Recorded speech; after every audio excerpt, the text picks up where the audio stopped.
Yeah. Okay. This is also going to be a little like less formal today, if you haven't noticed already, because yeah, we're actually going to be switching back and forth a lot with like technology, and he's going to share, and then I'm going to share like our screen, and so that's going to cause a little difficulty because uh, we're not techie people. Okay. So anyway, but there's a lot of websites and stuff we need to show you guys because you need these tools. So basically today what we're doing is we're going over why and how we need to do dive sessions. Okay. Why and how, and then also tools that we're going to use to get into the truth. Okay. So today's dive session, we're gonna do a follow up to this, because what we basically determined through our fellowship and just talking about stuff, there's a need for you guys to be able to get into stuff on your own. Okay, there's a huge need for that, but there's equally a need for you to be able to give it to other people. And so this session is going to be more on you feeding yourself, okay? And if we want to give it like uh, biblical terms, I guess you work the land. Okay, there's no more manna falling from the sky anymore. We've crossed the Jordan, and we're now in the good land, and now you have to work the land if you want to eat. So that's basically what we're getting into, and then we're going to do a follow-up session because Nathan and I we've done 26 of these, and we need a break. Okay, so basically what we're going to do is in January we're going to come back at an undisclosed time. We don't even know, before February, and then we're going to do a session on like, which actually might be more than one session. And what it will do is it will be more how to share this with people. Okay, you can still take things from today, and we're still going to drop some little dimes in there about sharing with people, but the whole point is today is about you. Okay, so I have my first. Oh man, I'm like way behind the ball. I've got to share this. I've got it. Boom. There we go. There it is.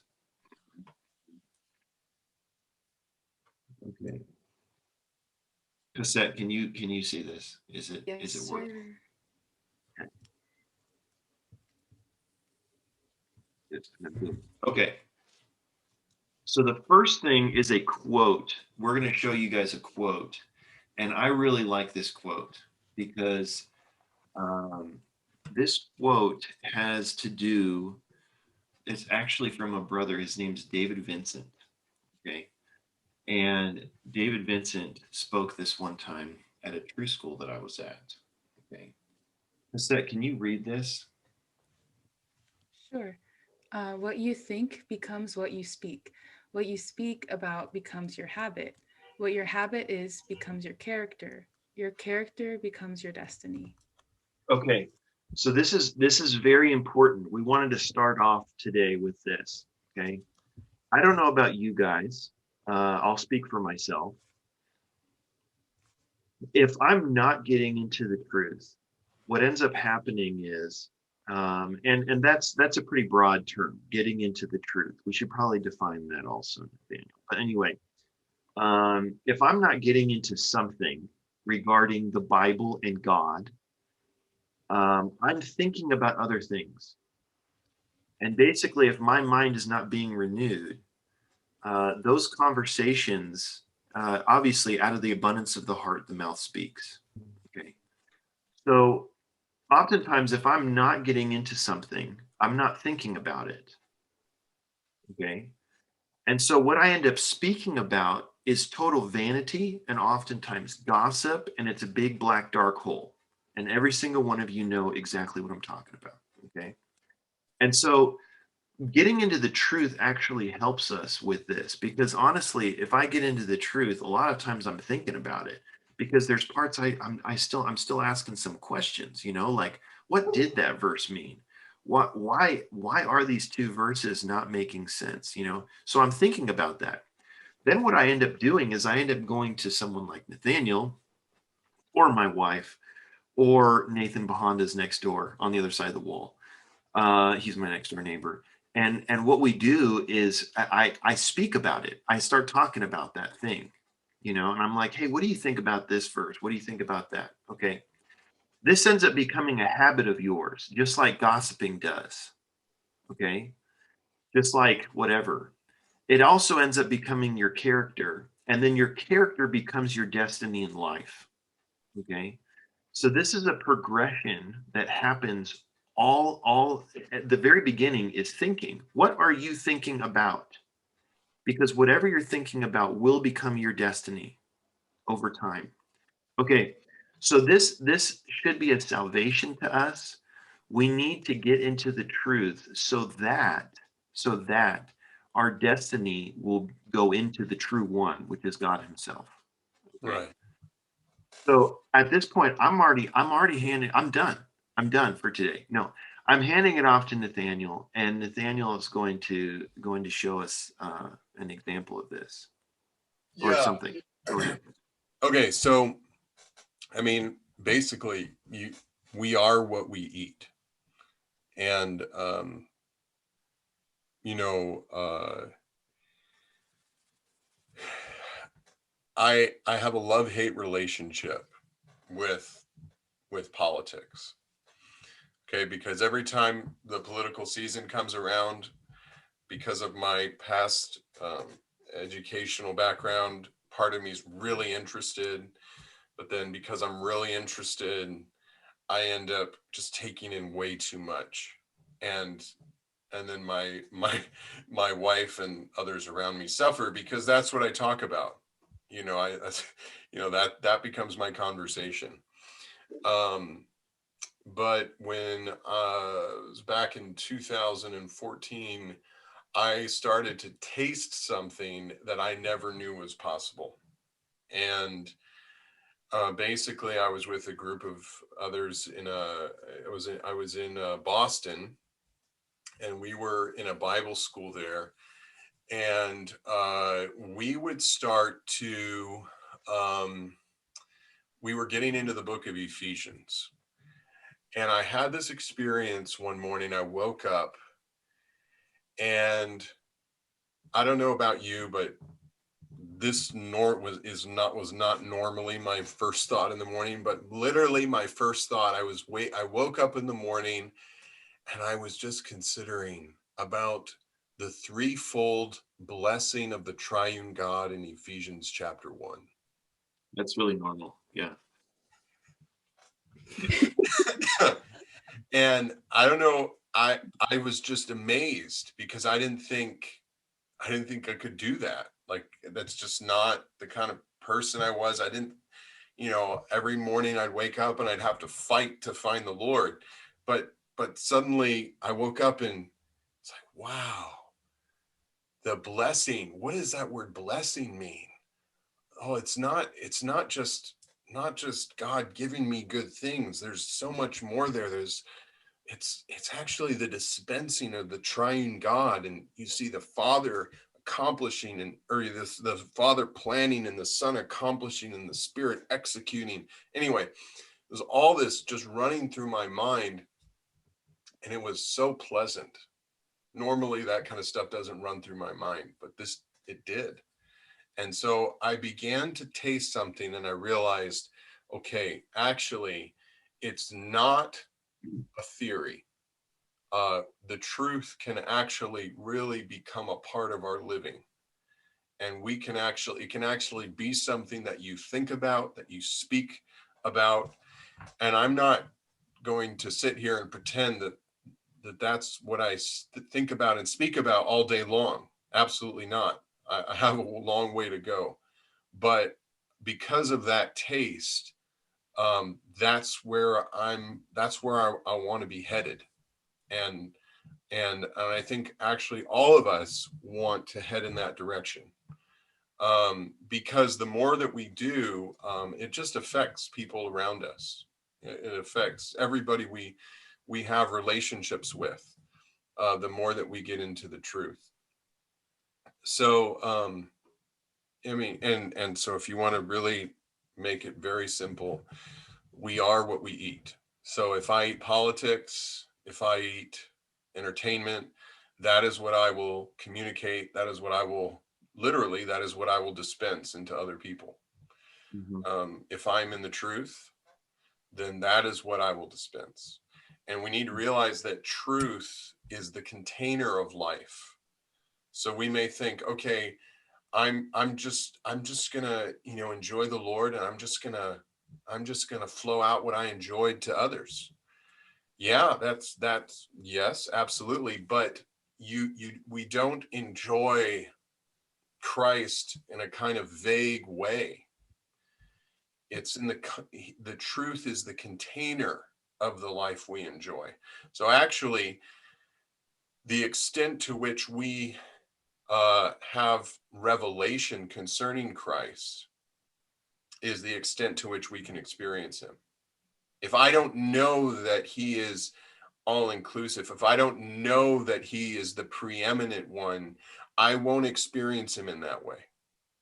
So, and actually, there's a principle, and that is that our revelation of Christ always goes beyond our experience, always.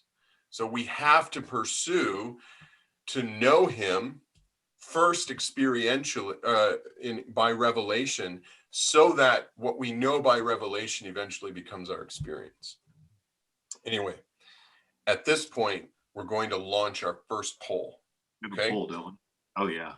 we're going to launch our first poll. We need 100% participation. Okay, so here we go. What's the first poll? It's Why don't you read the the first name poll? of this poll is Constitution. And so there are two questions. We need to be constituted with the truth so that we can, and then fill in the blank. And there's different options there. And then the second question is, who needs to be constituted with the truth? Okay, so we gotta for the recording, because the recording doesn't have a poll, bro. So Okay, we have to read, you know what I'm saying? okay. So question one, we need to be constituted with the truth so that we can, and you gotta select the answer you believe is most correct, so that we can be a good Christian, or give food to others, know more and more what is in the Bible, impress those around us, grow in the divine life. Okay. I think impress those around us probably should get more votes than it is, but nobody's willing to admit it. Yeah. Let's see. And then the second one is, who needs to be constituted with the truth? Brothers, sisters, everyone. Depends on your function in the body of Christ. Okay. Those are the four options. I don't think anybody realizes how much fun we had making the polls. Okay, so at this point you're still going. Yeah, keep going, bro. We're gonna Okay. hit some verses, aren't we? Yeah, we are. We're gonna hit some verses. I'm just looking at the polls at the results as they're coming in. Okay. I'm so glad it says everyone just took a resounding. Okay, so the answer to question two, yes, we're so happy that 99% of you said everyone. 99%. 99% said everyone. Okay, so just so we're clear, everyone needs to be constituted with the truth. Everyone. It doesn't depend on your function in the body of Christ, regardless of your function. We need to be constituted with the truth. Yeah. Okay. Everybody, not just brothers. I'm glad nobody said brothers. Very good. Nobody said brothers or sisters. So that was good. Okay, 99%. Very good. And then, okay, now this is interesting. So for the first question, nobody said to be a good Christian. Great. We've had a few say know more and more what is in the Bible, and nobody said impress those around us. We've had 64% say grow in the divine life. So we need to be constituted with the truth so that we can grow in the divine life. And we've had about 35% say give food to others. Okay. So grow in the divine life is not wrong. But I'm not sure we would say it is the most right. We could say that. Okay. It's definitely a big help to our growth in life. But the 35% of you who said give food to others, I think we would have to agree with you. Amen. That doesn't mean that being constituted with the truth doesn't help our growth in life. And our growth in life is incredibly important, actually, in order to be able to give food to others. So it's very much related. But we'd like to bring you to Matthew chapter 24, verses 45 and 46. And let's see, Aaron, could you read that for us? 45 and 46? Sure.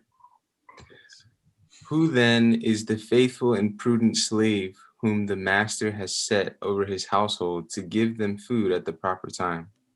Blessed is that slave whom his master, when he comes, will find so doing. Yeah, I really appreciate this because, first of all, the relationship that it depicts between us and the Lord is He is our master, and we are serving those in His household, and the way that we serve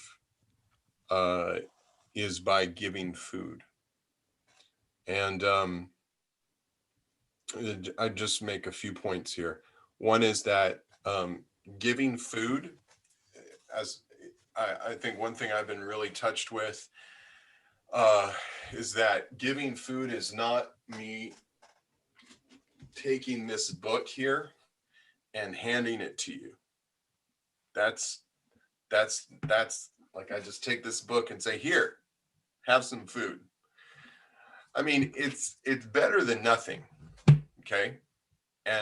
But really what needs to happen is I need to get into this book. I need to allow what is in this book to impact me. And then I speak based on what has impacted me, based on what has been wrought into me. I then speak to someone else. Mm-hmm. So food implies, I mean, it's been processed through someone. And it also, food is not just raw goods, it's been cooked. It's like, you know, I if I go and visit Trevor and I'm like, hey, you know, I just brought some stuff for you, and I hand him a bunch of raw material, bunch of raw food. And I say, here, this is, you know, just enjoy, you know. And he looks at all that stuff and he realizes I'm going to have to cook this. And not only that, but, you know, I went to a Chinese grocery store to buy all the food. And so he has no idea how to cook that stuff. That's a problem. My wife does. He doesn't know how to cook it. So yeah. I bring him all this stuff, and how am I, you know, it's not very helpful. Mm-hmm. Right. And so sometimes we may be under the impression, and I've been under this impression before, that, you know, it's just, I'm just giving this to you, you know, just here you go. But we have to consider the people that we're with. We have to consider who it is that we're caring for and what kind of food do they need. And not only that, so it's not only what kind of food do they need, how do we prepare the food, but it's also at the proper time. Yeah. So not every dish is appropriate at the proper time. So that implies we really have to get to know the people that we're caring for. Mm-hmm. Right? Now, obviously, when we do these dive sessions, we have no idea what's going on, you know, with everybody on the call. But that's not the, you know, this is like that's kind of a larger thing. And really, our burden is just that uh, we would all kind of learn together uh, how to be with people who are around us. It's not that we would all like suddenly do big dive sessions on Zoom. That was never our burden, even when we started these things. When we started them, I mean, we thought we might get, I don't know, 10 people, and we were just gonna, get into the word together. It kind of developed into something that we never expected, but Mhm. our burden has remained unchanged, and that is, it's not about showing you how to have a big dive session on Zoom. It's more, how can we learn together how to minister, how to prepare food and give food to people around us, because that's actually the hardest part. I can sit up here and talk, and I don't have to really be super concerned about what everybody on this call is going through. But if I go and visit Aaron and we're having fellowship together face to face, then he's going to be concerned about what's happening with me, and I'm going to be concerned about what's happening with him. Right? That's just gonna, it's very different. And so our concern and burden is more for, one-on-one, two-on-one kind of settings. um yeah, it's just unrealistic to expect that we would do stuff like this on Zoom all the time. For the most part, the interactions that we're going to have are going to be intimate, one-on-one, or in small group settings. Mhm. So anyway, food that is processed and prepared and cooked and at the proper time. Um, and actually, this is very much related to the Lord's return, because when the Lord returns, he will reward those servants of his, those slaves of his who are doing this, who are engaged in this kind of living. Um, okay, so I think, so that's why we need to be constituted with the truth. Otherwise, we have no food. The whole point of being constituted with the truth is so that we can give food to people. Because eventually, and I don't have the exact reference, I can pull it up later, but one of the characteristics of the householder in Matthew is that he can pull out of his store, out of his treasures, he can pull out things new and old. So out of our constitution over time, we see things and they become a store for us.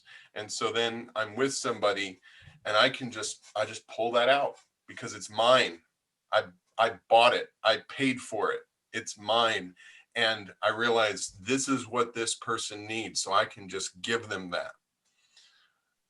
But other times, I don't know what the person needs, and we're opening to the Lord, and then the Lord may speak something, so I may give them something new and fresh.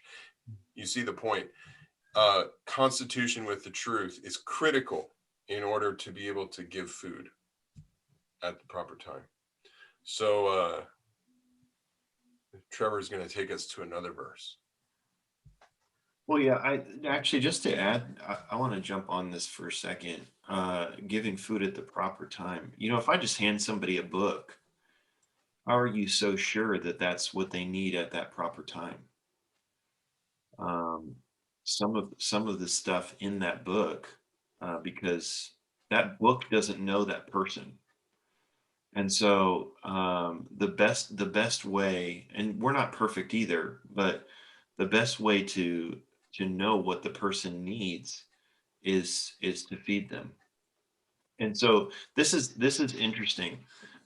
Cassette, I'm going to ask you a question. Can you tell me what premature knowledge is?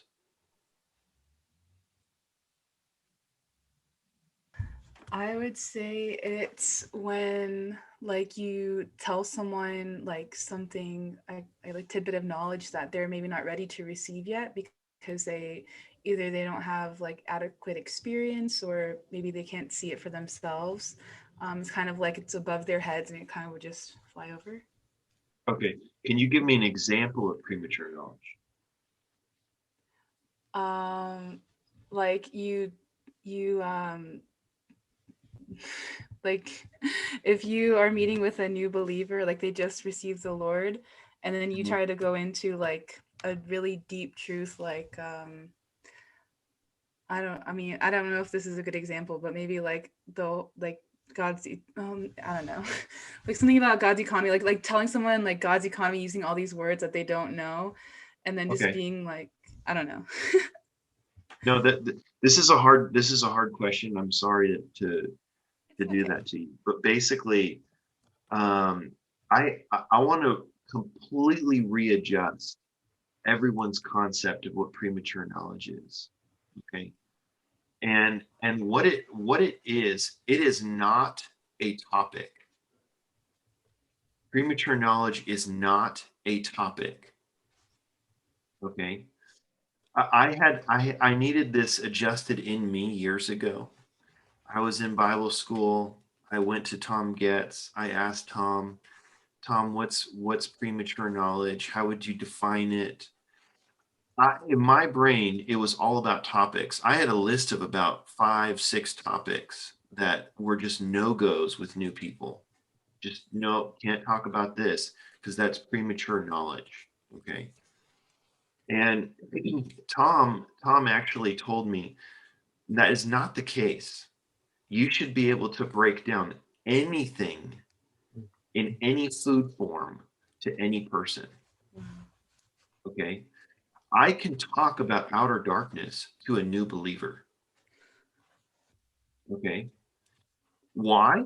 You know, the book of Matthew was the first book written in the New Testament. And actually, the Jews, the first thing they got was the kingdom and outer darkness. Okay. They found out about the kingdom before they found out about God's economy. Wow. Okay. So you cannot base it on a topic. I can't talk about this. Okay. In the same way, premature knowledge is really like how, to me, it's how deep you go into it. Okay. I can do a flyby with a new believer and just say, yeah, like believers can be punished, and just very, very briefly kind of go through some stuff. I'm not talking to some theologian that went to seminary and then we like dig into it and go through every single verse. And I don't need to do that. Okay. Because if I did that, I would kill that new person. I would Mhm. completely just obliterate them. Okay. And so that premature knowledge is basically, if I take my daughter in the other room and I start trying to shove like prime rib down her throat in adult size pieces. Okay. But what if I take the prime rib and I like put it in a blender? This sounds disgusting. But what if I put it in a blender and I blend it up, you know? Maybe I add some like other stuff to make it easier to get down, and then I gave it to her in that way. Okay. It's still prime rib. You get what I'm saying? So the thing is, we as believers, we have to develop the skill of breaking down any topic to any person. Okay. And it's a skill, and you're going to mess up a lot. We'll get into that later. You're going to mess up a lot. Okay. I've messed up a ton. I've come in guns blazing. Oh, let's talk about heaven. And then I just like, and I just like start firing away all the verses. It's just that's not cool. Okay, so this is the next verse. What we're talking about now is kind of more for the January session, but this is the end goal, and that is to be able to give it to other people. Okay, but I think a lot of saints, what they think is, a lot of believers think it's topical. I'm not going to share that topic because that's premature knowledge, and that's totally wrong. Okay. So this is Cassette, can you read, this is Colossians 1:24 and 25. Sure, yeah. I now rejoice in my sufferings on your behalf and fill up on my part that which is lacking of the afflictions of Christ in my flesh for his body, which is the church, of which I became a minister according to the stewardship of God, which was given to me for you to complete the word of God. Okay. This verse is incredible. We've gone over it in past dive sessions, especially verse 24. It's one of my faves. Um, I like it because it gave purpose to my life. Okay. I was told growing up that there is God has no purpose. I was told that God has no need. You're just supposed to receive from him and that's it. Okay. This verse shows that the afflictions of Christ are lacking. We've gone into this before. This is not the redemption aspect. You have no part in that. But in this verse, it shows you that we need to build the body of Christ. Our afflictions are for the building up of the church, which is the body of Christ. Okay. Of which I became a minister according to the stewardship of God, which was what, Cassette? Why was it given to me? For you, well, for It's us. given, yeah, it's given to me for you. It's not given to me for me. Mhm. The whole purpose of you being a steward is that it's given to you for you. Well, it's given to me for you. So this is the thing. If you get on an airplane right now, Cassette, and you fly out of Florida and you fly over to Germany where I am, and there's a steward on the plane, and they just say, "Oh man, we got all this food in the back, and it's just for us." Okay? You're not going to be happy about that. You're not gonna be happy about that, okay? Because that food was put on the plane not for the stewards, it was put on the plane for all the passengers, okay? So our job is to be a channel. A channel is something that some object or something flows through to go somewhere else, okay? So we're channels. I'm not like, I mean, yeah, I'm a vessel, so I'm supposed to be filled. But honestly, the best vessel in this case is a broken vessel. You know what I'm saying? So what if the bottom is broken? That broken vessel becomes a channel. Mhm. Okay. Amen. And so it flows in and flows out. Okay. So this is we wanted to hit these things before we started getting into the tools. Eventually, I'm gonna hand it off to Nathaniel here. But eventually what we're gonna do today is we decided we were going to focus on one aspect of the Bible and show you how you can use the tools to dive into that. So this is kind of a teaser, but eventually we're going to get to diving into Genesis 2. We picked Genesis 2 because it's an easy example. Okay. So eventually we're going to dive into Genesis 2 and we're going to jump all around using cross references, footnotes, websites, apps, everything. Okay, Nathaniel. Yeah. So we need to be constituted with the truth so that we can give food at the proper time. And the principle, I mean, in God's entire purpose related to man is he gives to us so we can give to others. And so we study the truth and we need to be constituted with the truth for the building up of the body of Christ. That's why we do it, because the body of Christ needs to be built up. The church is the pillar and base of the truth. How is the church going to be built up if we're not constituted with the truth and if we don't speak what we've been constituted with into others? So we need to see in every verse, every portion of the word that we get into, every portion of ministry, that we need to see not only the truth and not only the life, but even we need to be able to see how can we build the truth, how can we build the church with what is here, because this is God's purpose, is that the body of Christ would be built up. And so you find this thrust in the very much in the scriptures. So there's a little quote that has been a big help to me. The truth is for my service, and my service is by the truth. So actually, in our serving God's people, And I'm not saying this as like, you know, you know, it doesn't matter what your station in life or what your position is or whatever. You know, you can be a housewife, you can be a student, you can be retired, you can be working 70, 80 hours a week. It doesn't matter. This is, you know, we all still serve the Lord. And so in our service, if we're not serving with the truth, we're serving with something. Yeah.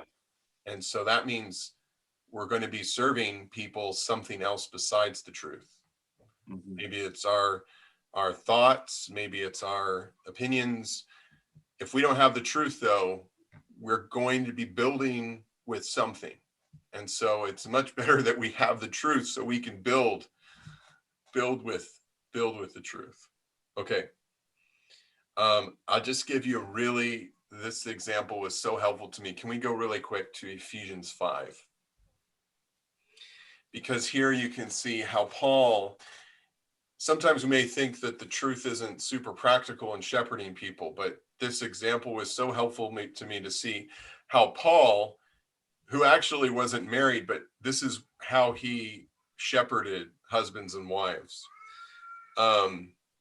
He said, right, verse 25, husbands, actually, let's see, Aaron, could you read this for us? 25 through 27.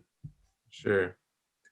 Husbands, love your wives, even as Christ also loved the church and gave himself up for her, that he might sanctify her, cleansing her by the washing of the water in the word, that he might present the church to himself glorious, not having spot or wrinkle or any such things, but that she would be holy and without blemish.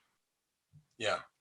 All right. So I think probably a lot of us are familiar with the first verse in the context of husbands and wives, right? Husbands, love your wives, even as Christ also loved the church and gave himself up for her. So you might see that and realize, wow, the kind of love that is required of a husband is not any kind of natural love, but it's actually Christ himself wrought into us, because otherwise there's no way to love your wife in that way. Okay, but how many of us have ever applied verse 26 to the relationship between husbands and wives? That he might sanctify her. So in my speaking with my wife, do I sanctify her? In my conduct with her, do I sanctify her? Yeah, I know. I'm melting inwardly. The point is, Paul, on the one hand, he's speaking about Christ and the church, and we actually see Christ's full ministry here. In verse 25, you have Christ in the stage of his incarnation. And in verse 26, you have him in the stage of his inclusion as the life-giving spirit, right? To sanctify the church, cleansing her by the washing of the water and the word. And ultimately in verse 27, you have Christ in the stage of his intensification where the church is presented to himself glorious. But have we ever considered these verses in light of our, I guess I'm speaking to husbands, in our relationship with our wives? Do I sanctify my wife with my speech and my conduct? Do I have the view that when I meet the Lord, I will be presenting my wife to him? That means my responsibility for shepherding my wife is lifelong. Actually, if I don't shepherd my wife, I'm not sure who else I can really shepherd, right? I might actually be able to take care of other people, but the Lord will be looking to me of how am I shepherding my wife, right? To the point presenting to the Lord, glorious. Okay.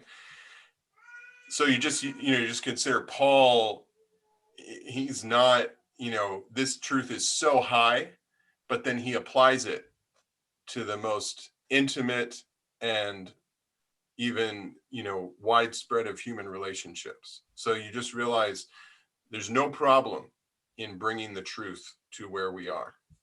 And so Paul, he was in this really high point where he's speaking about the full ministry of Christ, but then he brings it right down to husbands and wives. So it's something that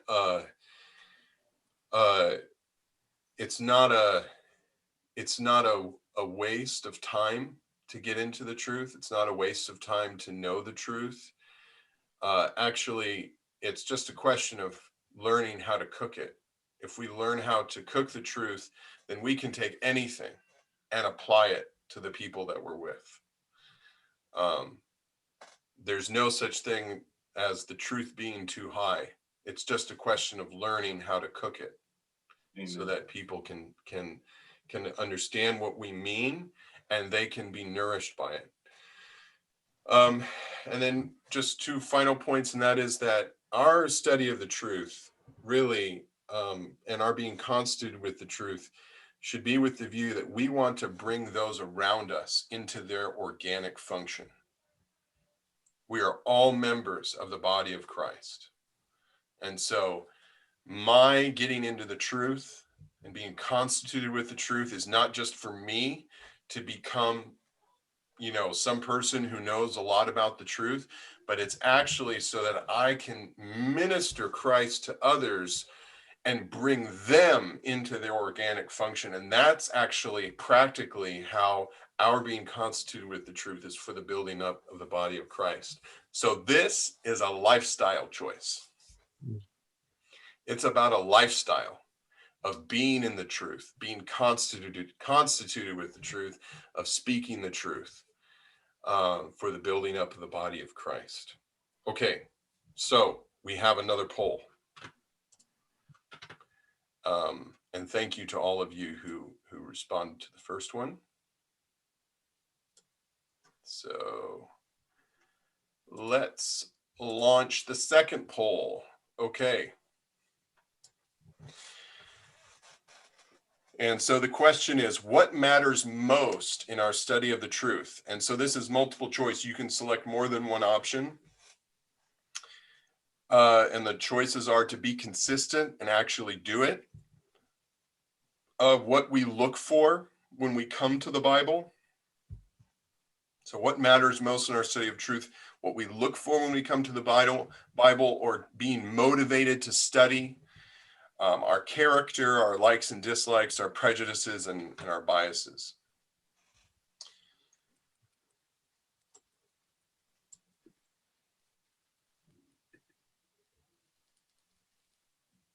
Oh, this is very interesting. When I was in college, I was about to get married, and I went to a brother about Ephesians 5:25, and I told him it's impossible for me to love my wife as Christ loved the church. That is impossible. And he said, no, it's not. And I said, what are you talking about? And he says, as a lamb led to slaughter, he did not open his mouth. He said, try to do that without the Lord in the midst of an argument with your wife. Don't open your mouth. I was like, oh my goodness. He goes, that's how you love your wife. Don't open your mouth. I was like, oh, this guy talking about practical. That was maybe the best piece of advice I ever got in my life. Okay. So I always think about that when somebody brings that verse up. Where are we at in this poll, bro? Okay. So we have the majority of people have selected the first option, which is to be consistent and actually do it. That matters definitely in our study of the truth. We have 52% who have said what we look for when we come to the Bible. And then we have 32% who have said being motivated to study. So actually being motivated to do it is important. And then we have some who've said, 24%, about a fourth who've said our character, our likes and dislikes, our prejudices, our biases. Okay. So can we go to 2 Timothy 2:15?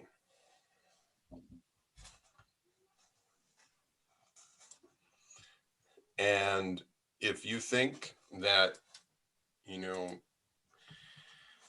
I don't know, for me, this verse is like, it's very helpful, but it's also very sobering. Let's see, Cosette, can you read it for us?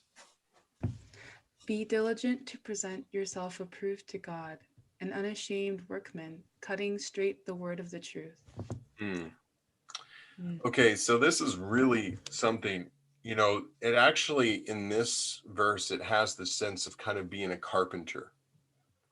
And you know, someone who's a good carpenter, I'm not a good carpenter, but somebody who's a good carpenter, they, you know, they have to be very precise in their measurement, you know, and so it's, you know, you can't be off, because otherwise your pieces aren't going to fit together. And you can't just, you know, oh, I think this will work or this will work. You have to be very, very precise in your, even in your cutting of wood when you put stuff together. Otherwise, your pieces aren't going to fit, and what you're trying to create isn't going to come to fruition. So when it comes to the word, we have to cut straight. That means, at least in it means a number of things, but one thing in particular is that we can't. Okay, so it has the implication that um, when we come to the word, we're going to cut it one way or another, and how we cut it matters. Because if I cut it according to what I'm looking for, according to my disposition, according to um, some biases that I have, then uh, I'm going to actually, I'm not, that's not cutting it straight. I'm going to then present something to someone else, and it's not actually going to be the unadulterated word of God. I'm going to have cut it unevenly. And so this implies that when we come to the word, who we are and what we are is very important. And the same thing applies when we come to the ministry, you know, because if you just are searching for things that you like, or searching for something that matches what you think is right, then you will find it. No problem. You'll definitely find it. And then you'll present it. But the question you have to consider is, am I cutting straight the word of the truth? Or am I applying my person? Am I applying my uneven, my biased, my prejudiced person to the word? And so then what happens is that the word or the ministry then passes through a filter, which is my being, and it reaches somebody else uneven. It doesn't reach, I'm not presenting to them the whole counsel of God. I'm not cutting straight the word of the truth. And what they get is, yeah, okay, they get the word, they get the ministry, but they may get it through a filter, and they may not actually get what they need. Or they may just get what they may just get what I want them to get, and maybe not what the Lord wants them to get. Yeah. So it's actually really a really big point. And I realized when I was getting into the truth, one time a brother was giving a summary of a portion in Ephesians, and then he encouraged us to get into it. And he made this comment, you know, you can find this line that runs through the book of Ephesians. It's the line of peace. And that wasn't the central point of what we were talking about. But I heard that and it just intrigued me because dispositionally, I love looking at things like that. And I love connecting things and putting it all together. And I just love it. And so I jumped into that and I got all into it. And eventually that's what I ended up speaking on. But I realized later on, actually much later on, I realized, okay, what I spoke on, it wasn't incorrect, but it wasn't the central point. And because I cared so much about it, I presented it as if it was the central point. And so one big, I can't emphasize this enough, one big help in being saved from ourselves when we're getting into the word is by getting into the word with others. Getting into the word. So there's definitely a point where it matters that we have to learn how to feed ourselves and to get into the word by ourselves. But particularly before you share something with others, I find it really helpful. Maybe I'll bounce something off my wife.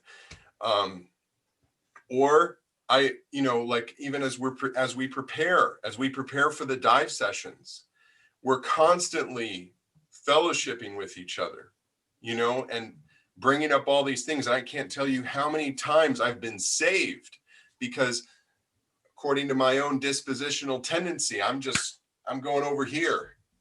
And then Trevor or Nathan or Guillaume, they just pull me back.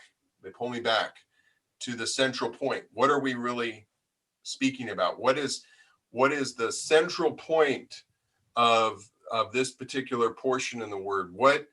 How does this relate to God's eternal purpose? Yeah, this might be a cool little rabbit hole that I can go down into, but is this really crucial? Is this really central? And so by studying the truth and getting into the truth with others, actually it's a huge salvation. Okay. Do you have anything else on this, Trevor, before we go on to the next point? No, we just put whatever glasses on we want. So if I have my love glasses, that's what I put on, and I start looking for love. All Christians do this. We're kind of guilty of this because it's our disposition.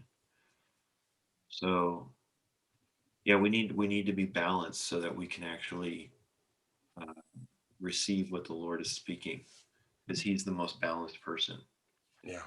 Amen. So totally.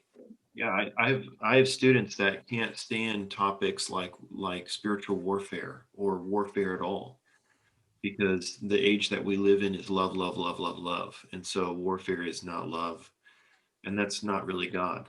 So um, yeah, we just need to be balanced. That's all. Yeah. So that's what we come to when we go to the Word. And then we'll go to one other verse before I hand over to Trevor, and that's Proverbs 29:18. We're spending a lot of time on this, but I think you'll see why.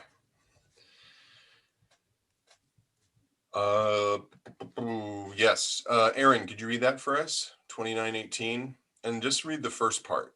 Yeah. Okay. Where there is no vision, the people cast off restraint. Perfect. So actually, our view, our vision, our orientation, whatever you want to call it, it matters when we come to the word. So if my view of the Bible is that it's an ethical or moral book, that is what it will be to me. If my view of the Bible is that it's a spiritual book, that's what it will be to me.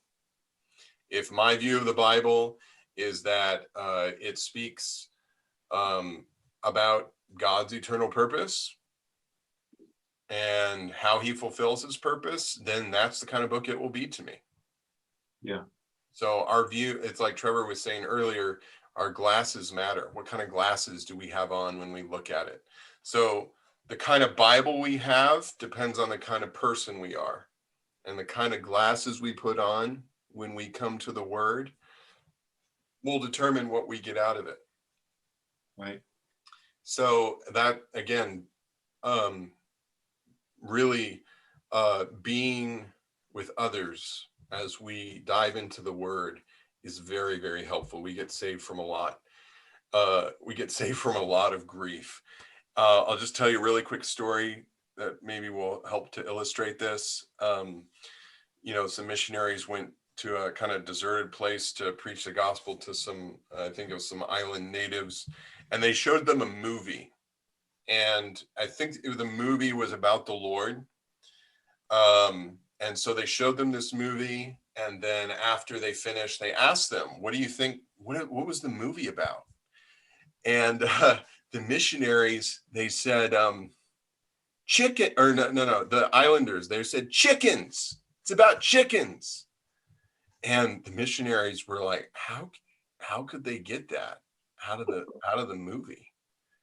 And they went back and looked at the movie, and apparently in almost every scene there were chickens. So the thing is, for the islanders, that was their orientation. They just they knew about chickens. So they see this thing and it's like, well, this movie must be about chickens, right? But if the missionaries had told them, hey, pay attention to this guy who's in the movie, they might have gotten a little bit more. But here, that's the point. The point is that, what we know and what we care about matters when we come to the word. If our orientation is something other than God's eternal purpose and the way he carries it out, then that will impact how we look at the Bible. Okay, so Trevor. Yeah. You're up. Okay. Bro. So we're going to start getting into this. And this is something that I oftentimes share with especially Christians that grew up in Christianity. And that's my background. I had been to Bible school and down in Australia. And basically I came to the Bible and man, I just couldn't, as a believer, you're told that you're supposed to memorize verses. And I just couldn't do it. I mean, like I couldn't remember any verse from anywhere. I would kind of remember one for a little while. And then actually what ended up happening was when I met some of the brothers in Austin, um, they were just going to different books that I had never read before, like Revelation. That's like the no-fly zone book. And then I realized years later, I don't know, I had this skill when I was a kid that probably because I played Madden football so much on my game system, but I had this skill. I could remember every single player on every team from every school, where they were drafted, what their number was. I mean, everything. Okay. And the reason I could do that is because contextually, I knew where that my brain, I'm going to talk about how your brain works. Okay. My brain has the context of where to put that information.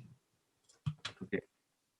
It's that the reason you can't remember Bible verses, if you feel that way, I don't know if you do, but one of the reasons you can't is there's no context for where that verse or that information is supposed to go in your brain.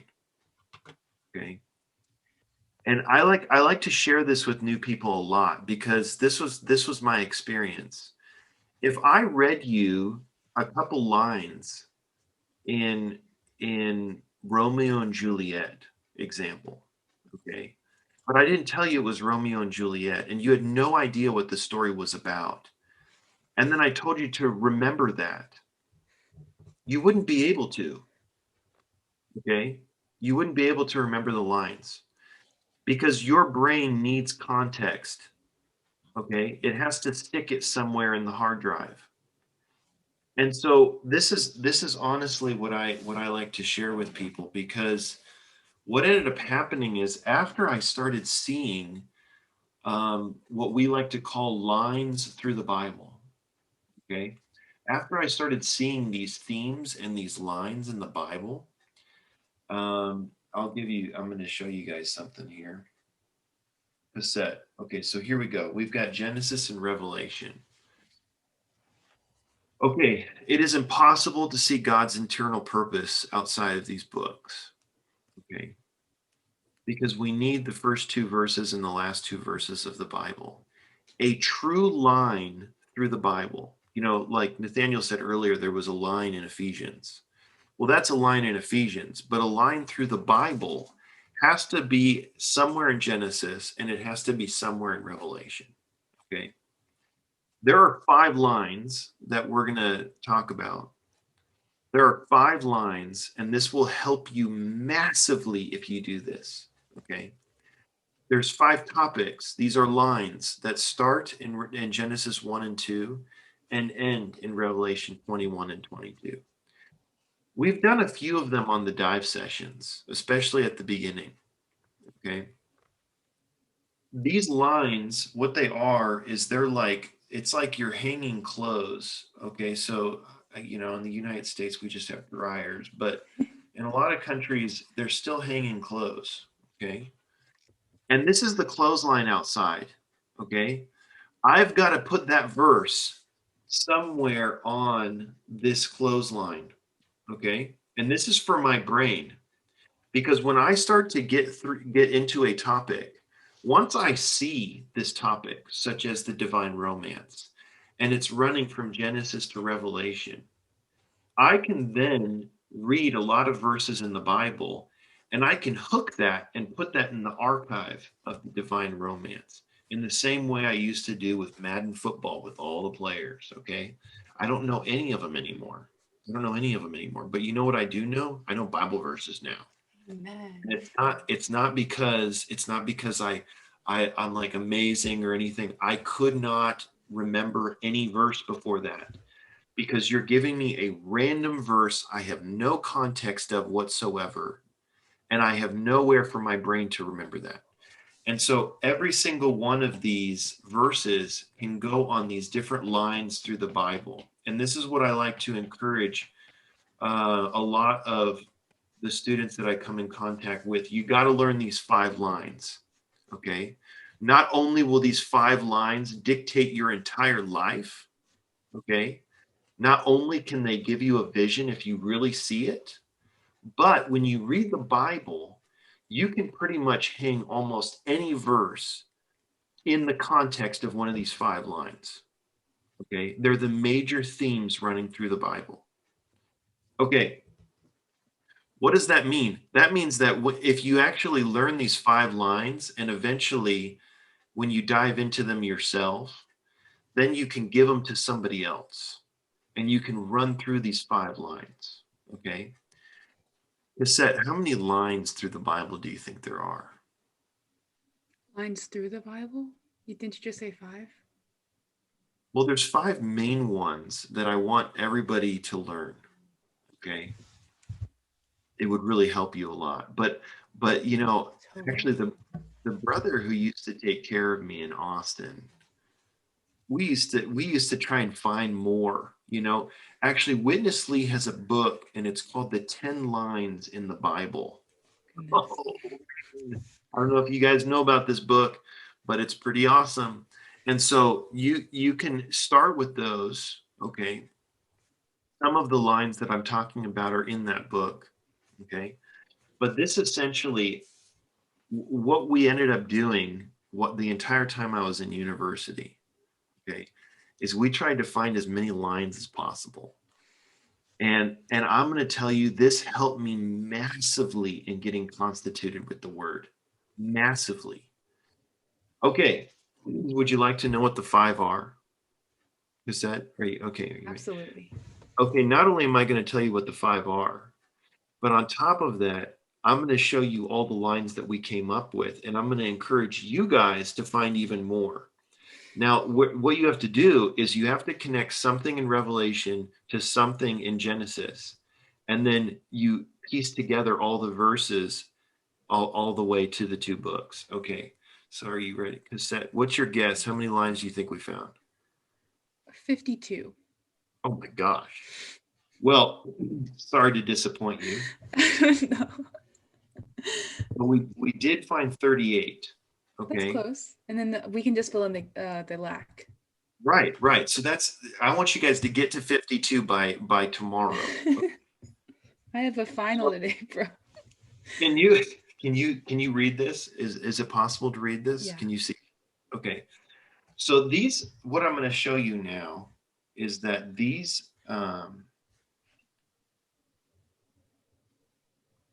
five at the top, the line of the divine romance, the line of life, the line of the New Jerusalem, also known as God's building, the line of eating, and the line of the kingdom. Okay. These are topics. A lot of times, I'm going to be honest with you guys. Um, Something else happened to me when I touched the church life, and that is the fact that all of a sudden, there wasn't one book to read anymore. I talked about this last dive session.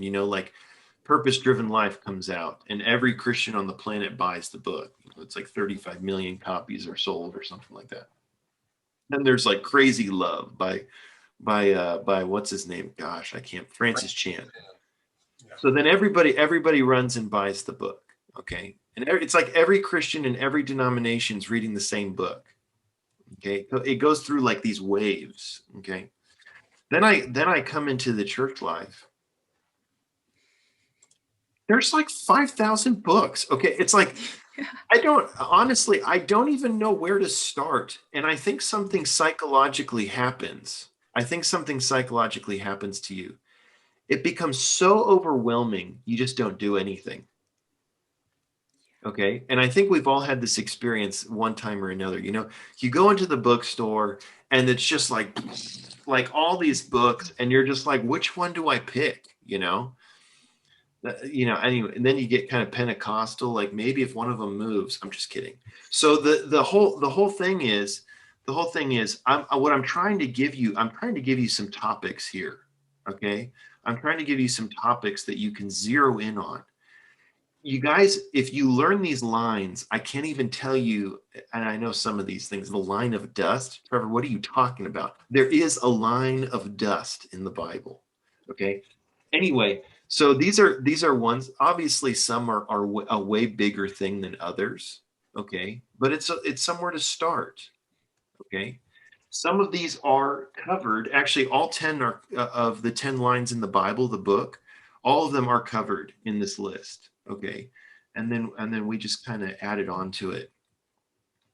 Okay, if you come to one of these and this is an example, you come to one of these and it's like, I don't know what God's covenants are, the line of God's covenants. Okay, that's fantastic that you don't know that. Okay, stop being Laodicea and acting like you do. Okay, and so hey, we need to get out of it. We need to get out of it. And so this is the thing. I need to then go and start looking, probably ministrybooks.org, which we're going to get to in a little bit. And I need to type in God's covenants and see what it takes me. Okay. So this is the thing. And then I can start connecting verses. I can start connecting footnotes. Okay. So we could actually do a dive session on all 38 of these. So unfortunately, Nathaniel and I have only done 26 dive sessions, so we have a lot to go. Okay. Cassette, do you have any questions? Well, one, I just want to say you articulated my experience very well because I have such a hard time reading the ministry, and I think it's because I just get so overwhelmed. But like I also grew up in like Christianity where like, with the wave of books, like everyone's reading the same thing. So it's like, okay, you know which book to read, but now it's like we have access to so much rich ministry that you're like, where do I even begin? Um, yeah, that's good. Totally. It's overwhelming. Okay. It's Mhm. overwhelming. Wait, I can't even tell you guys how many books I bought and I haven't even touched them. Okay, Yeah. it's unbelievable.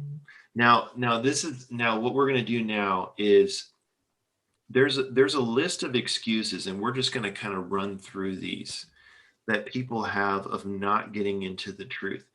You guys, I would love to dive through the lines of the Bible with all of you because it would be incredible. And this is the thing, if you can learn these, if you can learn these, you can feed anybody these things. Okay? I can tell you honestly, once you get into these things, because of the way your brain works, if you have context, the only topic that needs to come up is eating. Okay, as soon as I hear somebody say eating, there is a vast archive of verses that start popping up in my head. How did that happen? That happened because I got into that topic and I went through the whole Bible. Okay.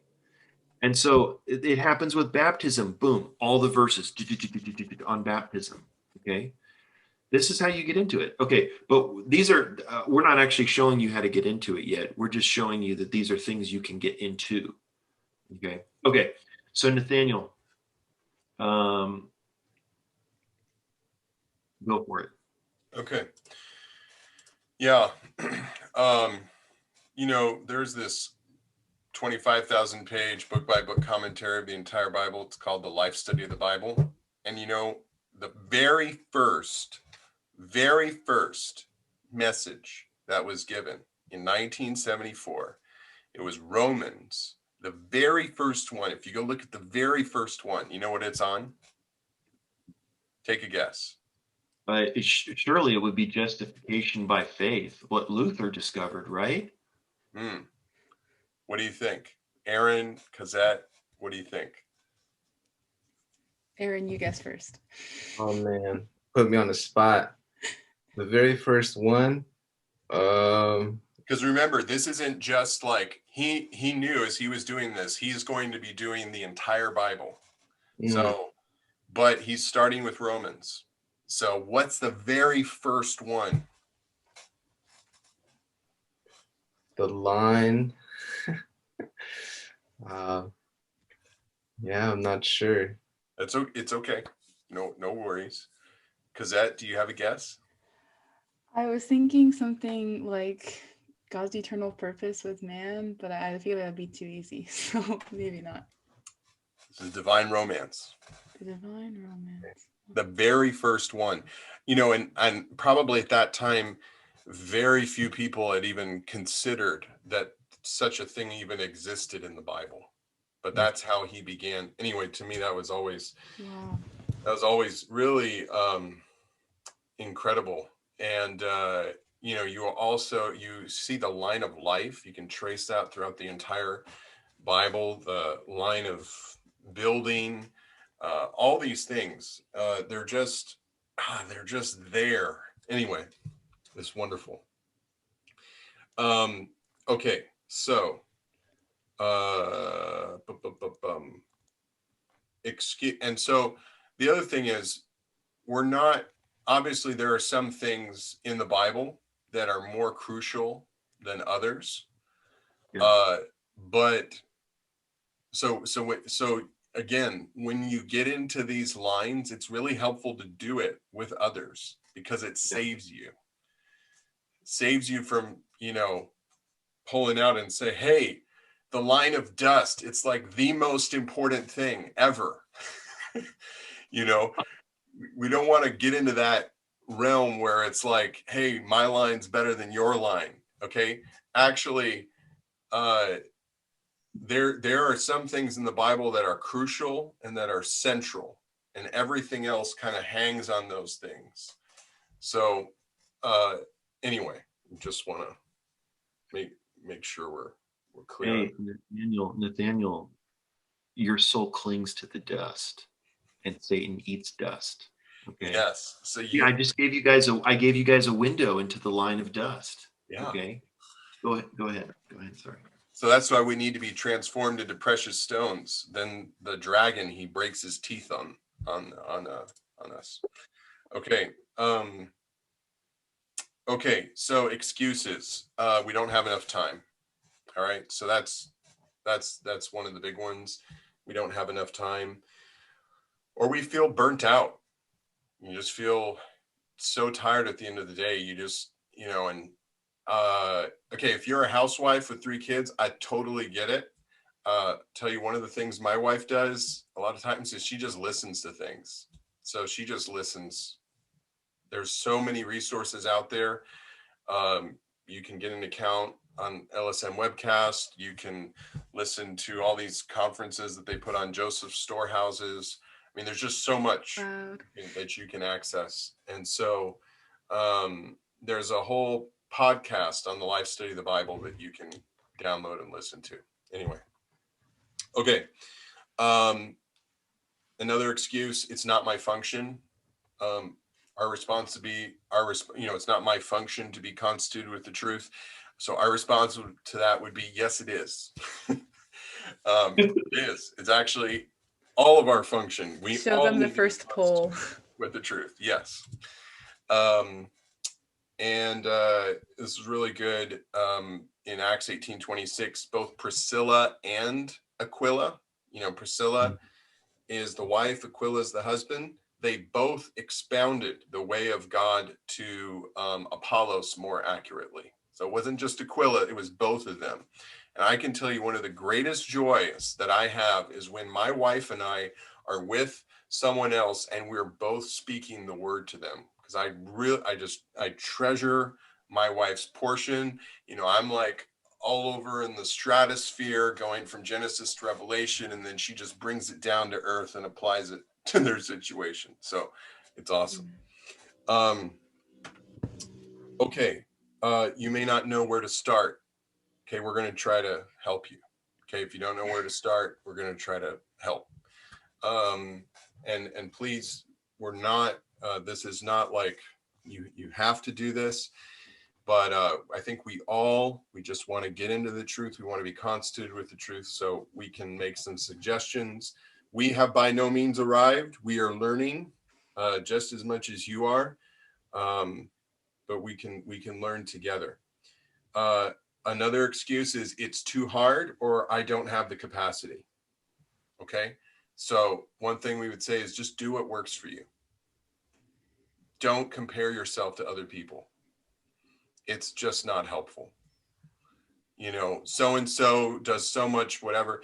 Okay, you're not so-and-so. The Lord didn't make you that way. So just be who you are. If your capacity is 5 minutes in the Bible every day, wonderful. Okay. You just tell the Lord, I have 5 minutes. I need something. I need food so that I can be nourished and so I can give to someone else. Boom, done. You shouldn't stay at 5 minutes though. I'm just gonna throw that out there. Like, sure, you got to start somewhere. So you're different. Exactly, absolutely. The other thing is we need to do what works. Okay, yeah, do what works for you. And then if you feel like it's too hard or you don't have the capacity, try doing it with others. Try studying with others. And don't be bothered if you feel like they see more than you do, or you feel like you're not contributing. You actually do contribute. You don't even realize it. I can't tell you how many times I've been in groups with people and you just realize this person has a portion I don't have. Every single person on this call has a portion I don't have. You have a portion that Trevor doesn't have. Everyone on this call, and actually every member of the body of Christ, is indispensable and irreplaceable. So when you're come together and you're in a group and you're pursuing the truth together, that can be one of the best ways to, especially if you feel like you don't have the capacity, that can be one of the best ways to pull something out. Okay, now we're going to start touching on how. And one of the things, okay, learning how to study the truth is not a waste of time. If we want to be constituted with the truth, we need to learn how, and I've got to be clear on this, it's not just how to study the truth, it's how do you study the truth? How do I study the truth? Because we're all different and we all learn differently. And to study the truth involves the use of our mind. Yes, our mind needs to be renewed. Okay, but in order for it to get into your spirit, it has to pass through your mind. And in order for it to get out of your mouth to someone else, it passes through your mind. So you have to consider, and we have to learn, how does it work for me to take the truth in? How does it work?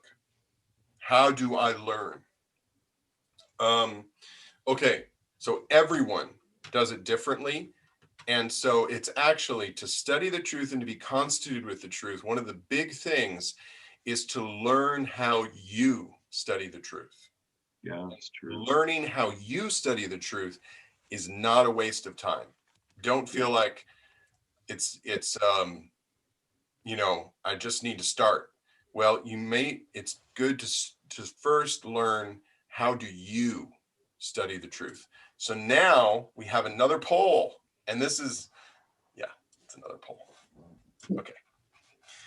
So It's not the last poll. It's not the last poll, but the last poll is the best poll. Yeah. Okay, this is the second to last poll. So it's 3 questions about how do you study the truth, part 1, part 2, part 3. The first part is, do you study, really, how do you study the truth? Do you do it by yourself? Do you do it with others? Both, do you do both by yourself and with others? Or you just don't? You don't have the practice of studying the truth. The second part is, how do you study the truth? Is it mainly by reading? Do you make outlines of what you read? Do you ask questions when you read and you're trying to answer them? Do you write summaries? Do you practice speaking what you've read to other people? Or, you don't study the truth. And then the third part is, I study the truth by going through different books of the Bible. You do it topically. Or maybe your study of the truth is just whatever the church you meet with is getting into that week. Or stop asking me, I don't study the truth. So whichever those are. Okay. So we'll just give you a little bit of time to respond, but it's actually really helpful for us to see this, because it gives us a sense, especially for the next session when we speak more and more about how to present to others. That'll be really helpful. Okay. How to present to others is much more complicated. Yeah. Well, while they're filling out the poll, Trevor, do you want to do the pyramid? Yeah, I'm going to show you guys a really cool thing. This is a study that has been done many, many times on vast amounts of people. And I want to show you what they came up with. And this is how people learn. It's the learning pyramid. Okay, this is amazing. You actually only retain 5% of what is spoken in a lecture. That's why your school doesn't work. Reading, you only retain 10%. Audiovisual, now this is obviously generally speaking.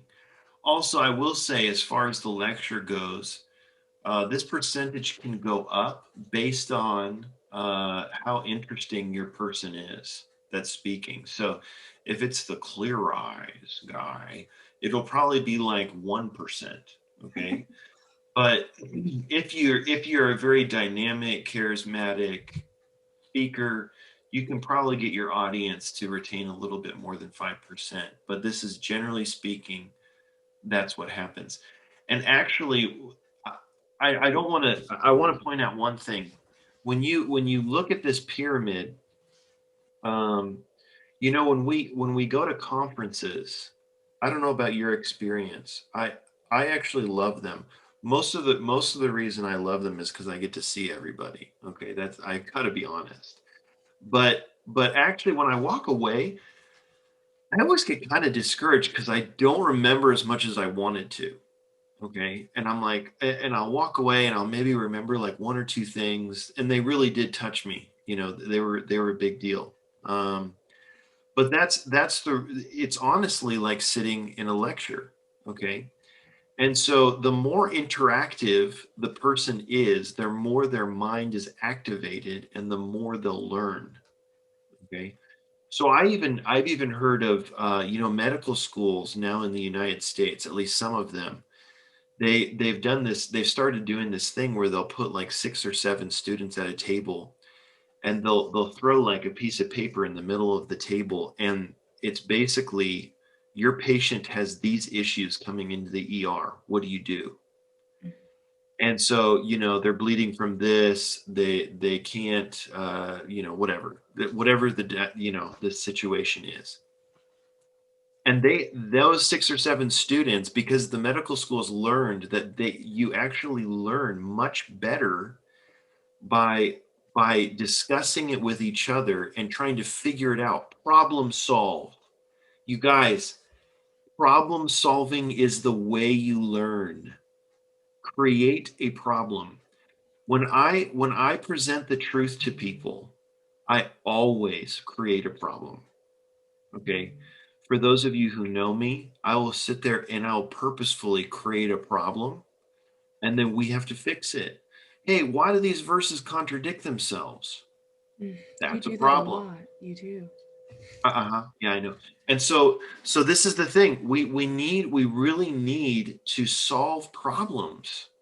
And our brain, like, I'm actually paying attention more because I'm actively trying to help in this whole situation.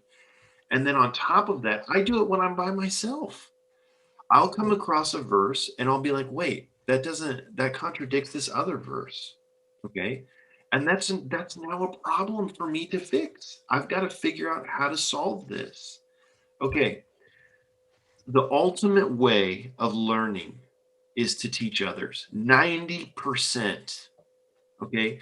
If you think you know something, you think you know it because you went to a conference and some brother said it from the podium.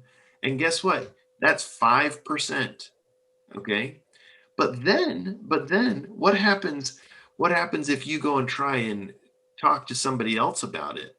There's 85% missing. You know what I'm saying? And so what you need to do is you need to learn how to speak to others. And in doing that, it will infuse the truth into you. Okay. It becomes a part of you when you teach others. Yeah. And you actually don't know something until you can teach others. You don't. And so this is an amazing thing. And actually, Nathaniel is going to talk about kind of the passive and active learning when because you can see that on here, passive and active on the pyramid. Mhm. Another thing is, guys, you don't know where to start. I gave you the lines in the Bible. That's cool. Another one is just why don't you just pick a book? Okay. I'll pick the Gospel of John, you know, and go through every chapter and see all the different ways that God comes to man. You know, there's so many things that you can do to get into the truth, and we're going to get to the tools here in a second. But go ahead, Nathaniel. Yeah, so actually reading is an incredibly passive exercise. But interestingly enough, that is probably the most common way that we use to try to take in the truth, whether we're reading the Bible or the ministry or anything else. Like I don't know how many times I've been in a gathering and we just sit around together and we read something. And then after we read, everybody, tries to kind of come up with something that they appreciated, and then they speak based on that. So usually, I might remember a little bit of what I've spoken if I speak there, but if I don't, I guarantee you the vast majority of the people who are in that time, if I ask them a week later what they read, there isn't going to be a lot of retaining. And that's because actually our brain is actually kind of programmed to just forget what we read because there's no interaction, because it's passive, our brain actually will just file that away as that goes into the rubbish bin, into the garbage can. It's just not important. Even though we may think it's important, we may feel it's important. Okay. So that's why, and I really like this chart because it shows this kind of spectrum from active to passive. And notice when you get into discussion and when you get into practicing doing and teaching others, okay, that's kinesthetic, which means, you're using parts of your being other than just sitting there passively. You're speaking.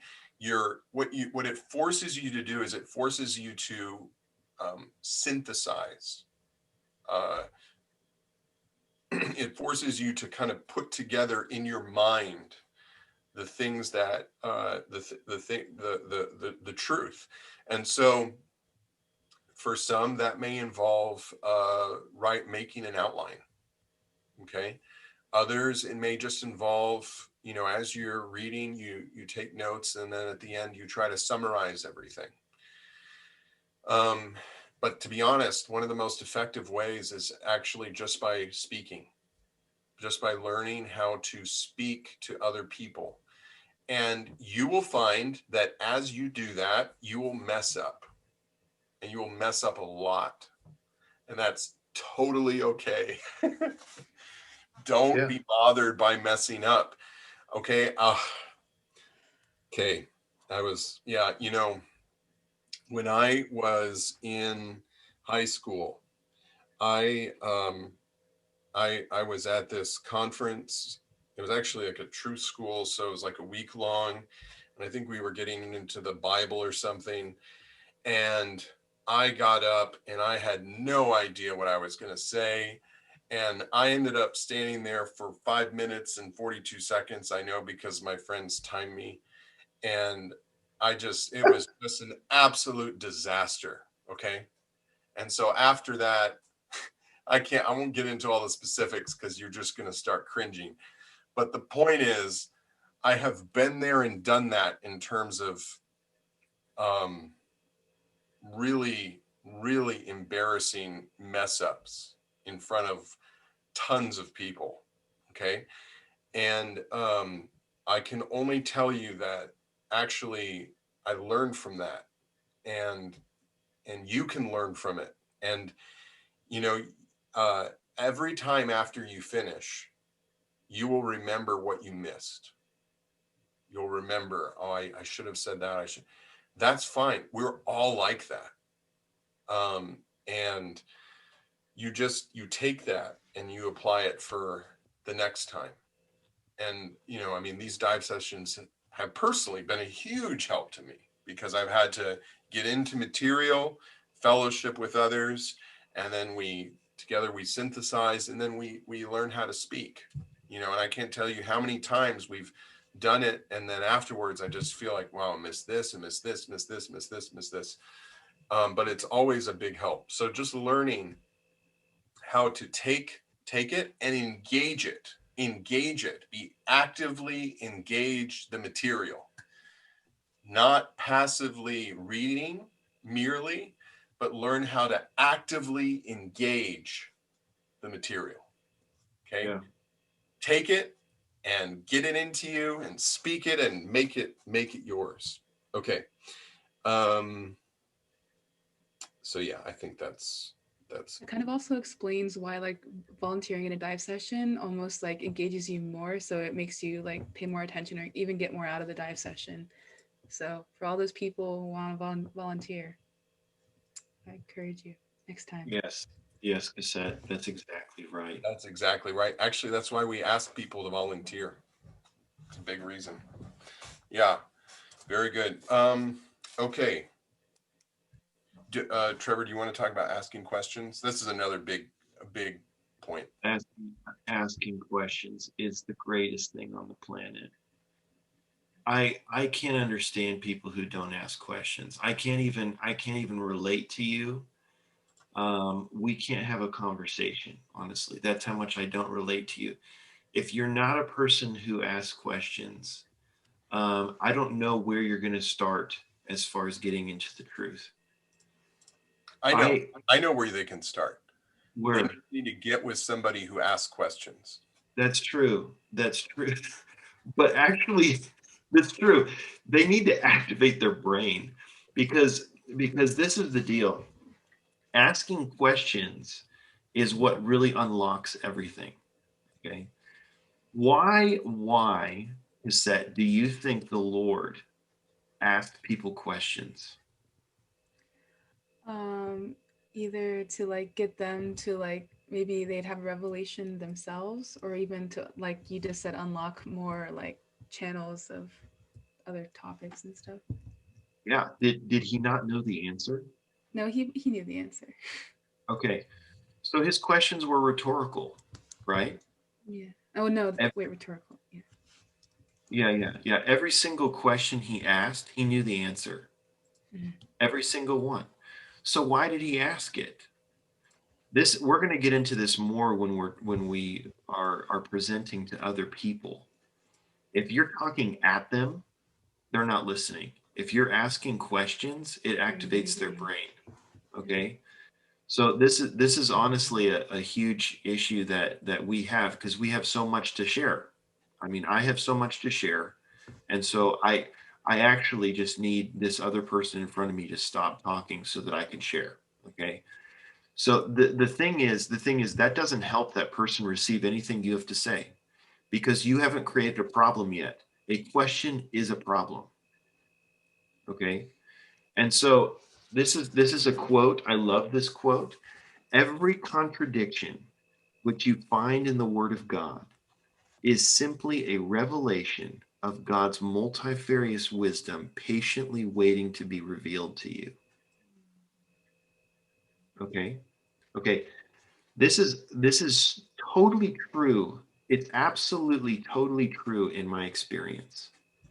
I have found, I was a religious studies major at the University of Texas, and honestly, those professors, they're kind of evil. Actually, they're just straight evil. I'll just call them. They're evil. Okay.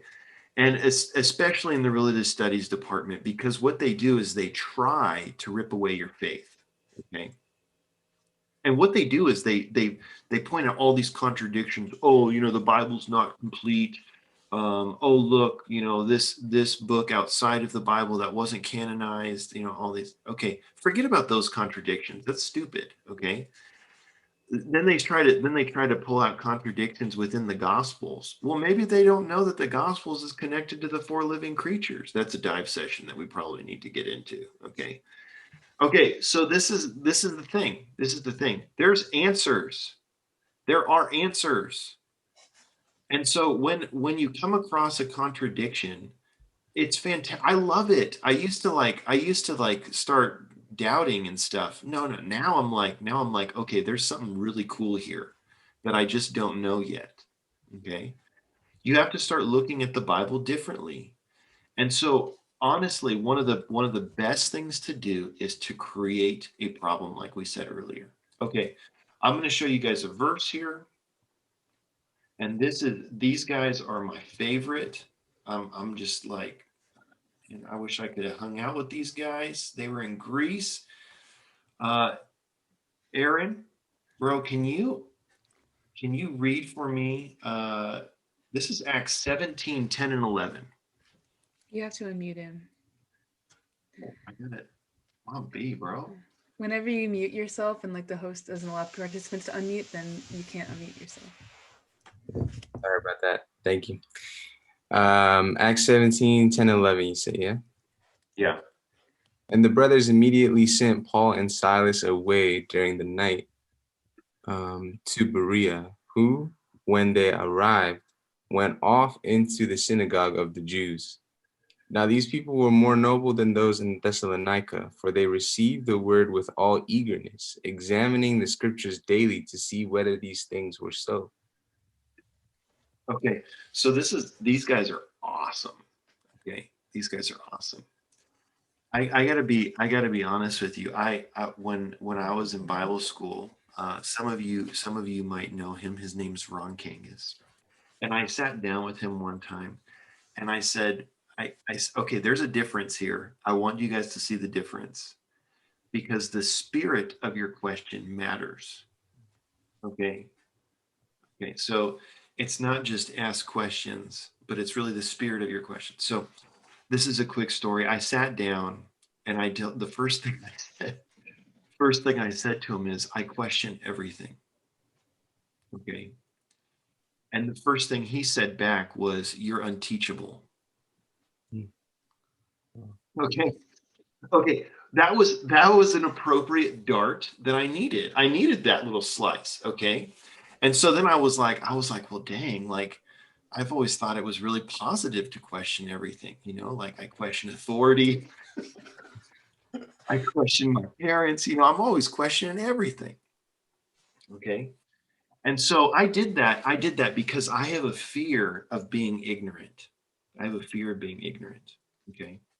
Now, what he did tell me is we do need to be, because basically, if you question absolutely everything, the reason you're unteachable is you can't ever accept anything as truth. Okay. And so it's not a matter of questioning, like if I give you an answer and then you question that, like how teachable are you? You're not. So basically what we need to be like the Bereans. And he took me to this part of the Bible, Acts 17. And what they did is they examined the scriptures daily to see whether these things were so. Okay? We have a lot of books. How much are you examining the scriptures to see if it's true? I'm not questioning whether it's not true, but we need to do that. And so Paul was speaking to the Bereans, and these guys, I should put this in a frame on my wall. I love these guys. Okay. They were checking the scriptures daily to see whether if it was true. Okay. And so this is the thing. He told me, he did actually end up telling me that the men who whose names are on those books that we have, they were in the word for 60 years. Okay. At this point in time, I had been in the word for about 5. Okay. And so he says there's a level there that you have to trust them. There's a certain aspect of trust that needs to exist, or else you're unteachable. Okay. But we still should question things. And what I mean by questioning things is mostly when I go to the Bible and I start reading the Bible, asking questions and learning how to ask questions is a skill that we need to develop. Okay. If I come across a verse and I don't know what it means, I need to ask the right questions. A lot of times, Cassette, you know what I end up doing? The questions that I asked myself and figured out over time, whether that was through fellowship with other brothers or I found it somewhere, you know what I do? Is I do the same thing to you when I meet you. I'll take you to the verse. This is very easy as far as sharing the truth with someone. I take you to the same verse that I couldn't figure out. Okay. And I'll present it to the person, and then I'll ask them the same question that I asked myself.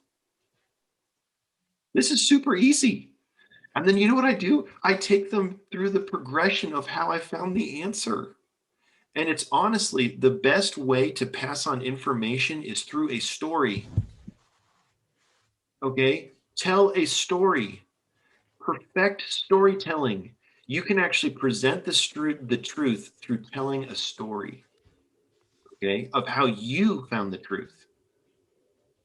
That's captivating. Okay, tell me the story. I take you to the footnotes. I show you the footnotes. And this is what I was thinking when I read the footnote. What are you thinking? Then the person's like, oh, I don't know. This is what I'm thinking the same thing you were thinking now. Yeah, that's right. Hey, let's figure out how to figure this out. And then we go on this little journey together. Okay. And I take them to all the places that I went. That's the easiest appointment in the world. But it starts with you asking questions in the first place. Okay. Oh man, there's nothing I get more excited about than talking about how to present stuff. Man, I get into it. Okay, I just gotta hand it off at this point because this is still, we got to get into the tools here, bro. We're about to get into the tools. And one comment I just want to make is that the Bible and the ministry can withstand your scrutiny. That's good, yeah. Okay, they can. No problem. Don't feel like you can't ask questions, like you're going to uncover some kind of major weakness. I don't know. I've been asking questions for a while. I know brothers much older than I who've been asking questions for a while, and you'll be fine. And so there's no problem with asking questions, but like Trevor was saying, what matters is the spirit with which we're asking. If the spirit of our questions is that we're seeking the truth, we Yeah. want to be constituted, and we love the truth, and we come to something and we just don't understand it. So it's like, Lord, what's going on here? What's happening? The other thing, before we go to the tools, I just wanted to comment was that there's a whole nother side to getting into the word, which is for nourishment. Okay. We're not touching that in this time. Okay. We're not talking about pray reading. We're not talking about enjoyment so much. Okay. That's an incredibly essential aspect of our Christian life. But what we're talking about today is constitution. And so that involves both the exercise of our spirit and also the proper use of our mind. So anyway, if you have some feeling like, why isn't there more talk about pray reading and enjoyment? Because we're talking about constitution. And when you pray read the word, you get nourished, you get supplied, you get enlightened, you pick up the utterance, but you need more than that in order to be constituted. You have to use your being renewed mind to and allow the word to penetrate your mind and ask questions and engage with the material so that eventually it becomes a part of you and you learn how to present it to others. So now we're going to just, and this is really the last part, we're just going to talk about the tools. Okay, so what kind of tools do we use to get into the word? And then we'll have our final poll. And as Trevor was saying, we're going to be looking at Genesis 2. Okay, it's not like a unified dive session in Genesis 2, but we're just going to be looking at that chapter and using it as an example of when we are diving into the word, how do we use these particular tools? So there's many translations that you can use. Yeah. And we do use a number of different translations. We also we use the recovery version of the Bible quite a bit, and there's a really nice version of that in a program called iSilo.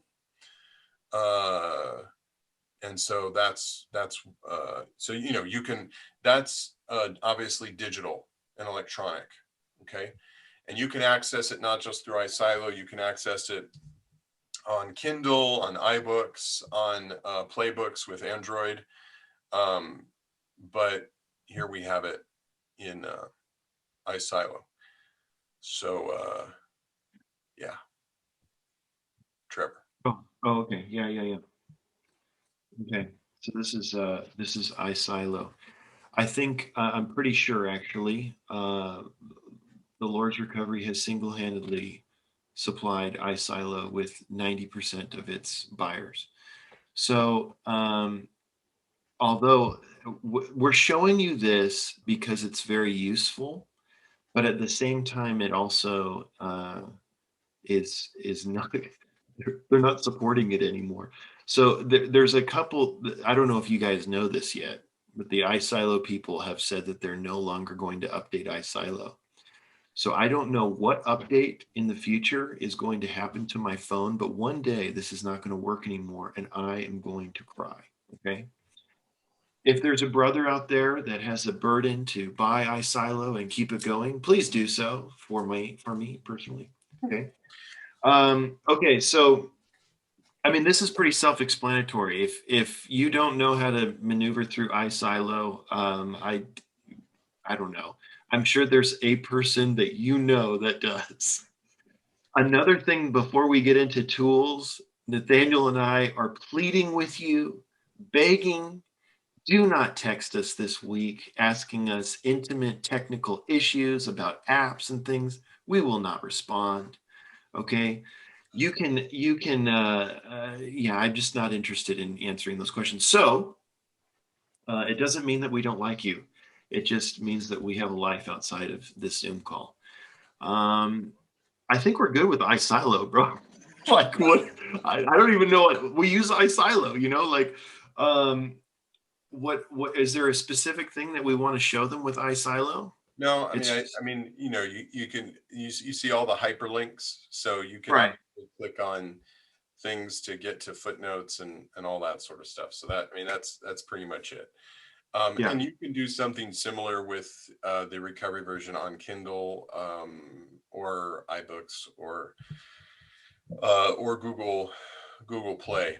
And yeah, if you do have technical issues, there are most certainly people around you who can help you, and we encourage you to seek them out.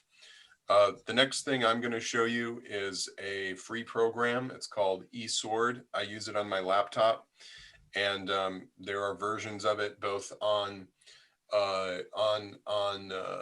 Apple it's called Pocket Sword, and on Android it's called My Sword. Okay, keyword is sword. And so anyway, eSword, you can download it, put it onto your laptop. I really like it, and I'll just show you. Let me bring this up.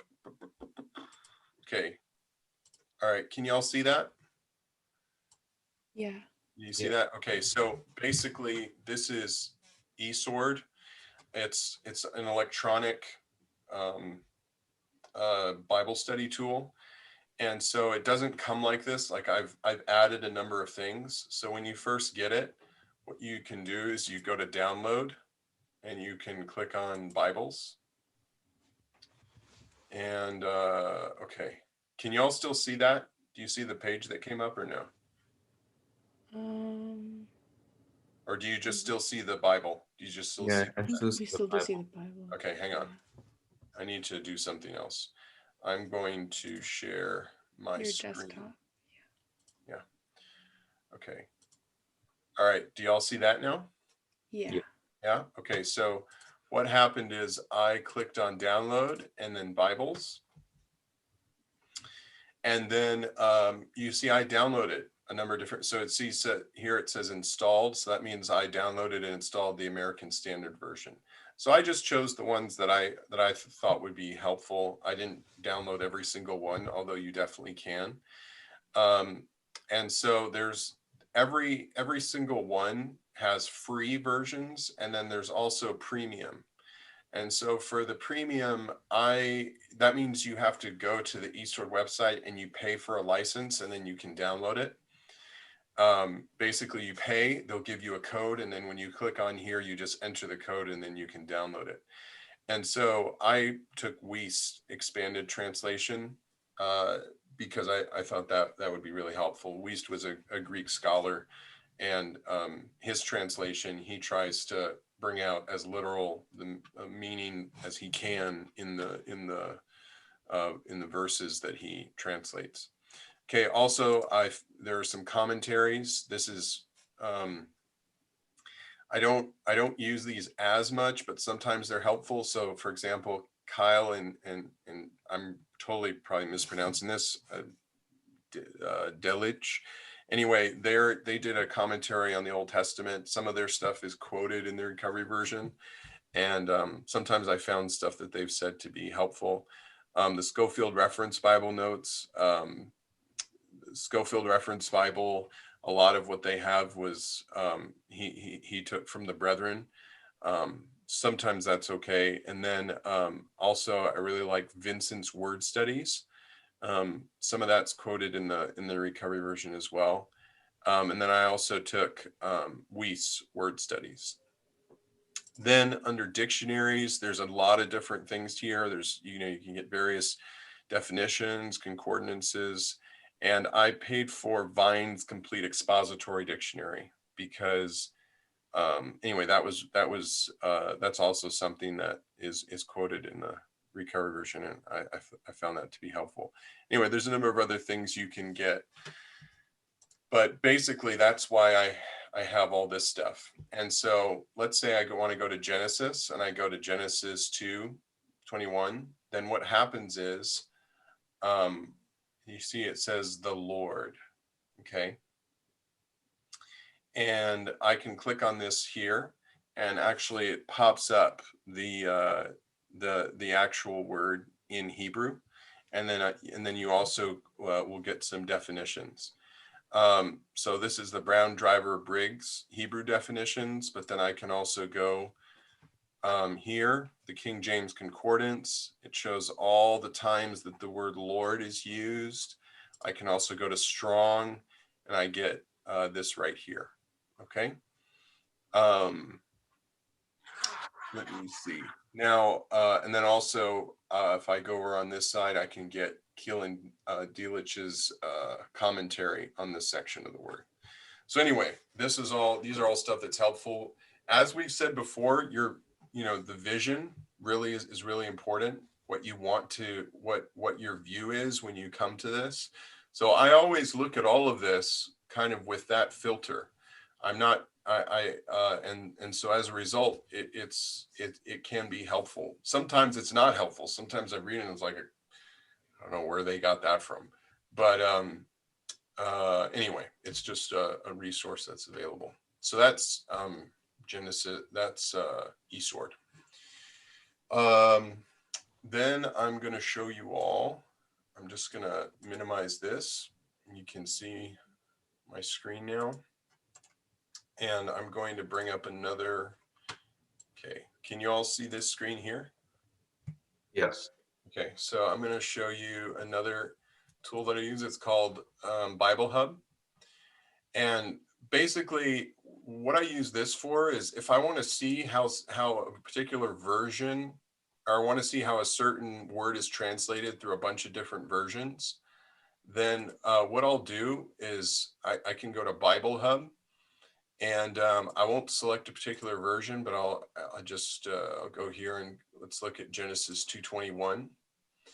And I click that, and then I get literally, it just breaks out down for me all these different versions, and I can see the translation. Okay. So anyway, it's really helpful if I have a question about how a particular, like for example, when it says that Adam fell asleep, I can just look and see how all of these versions translate it. And so some say he was sleeping, slept, and I just say, okay, it's pretty common. It's a pretty common way that particular word is translated. So Bible Hub is a big help for that. Okay, now this is one of my favorite tools. If I can do this, sorry, I'm just gonna bring this over here. Okay, this is called ministrybooks.org. Okay, and I like this a lot. Okay, you can go to books here, A to Z. You can get, there's just so much there, so you can just kind of look at it alphabetically.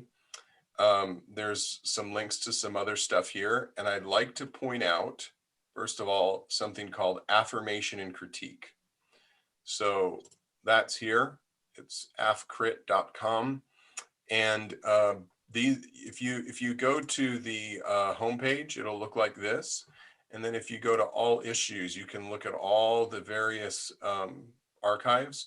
And I really like this because basically this is written by brothers who serve with Living Stream Ministry, but they're writing for an outside audience.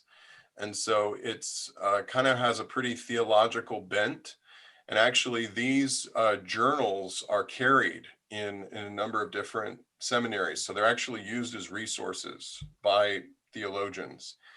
And I'll just point out a few things. So if I click on this, Knowing the Triune God, so this is the first issue. And I'm just wanted to say, if you haven't read this thing here called Axioms of the Trinity, it is awesome. I read it in Bible school, and it to this day has just helped me so much in my understanding and experience of the triune God.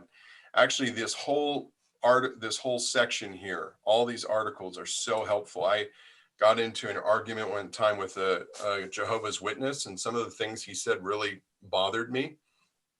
And I opened up to an older brother about it, and he recommended I just read this. So I did, and it was a huge, huge, huge help.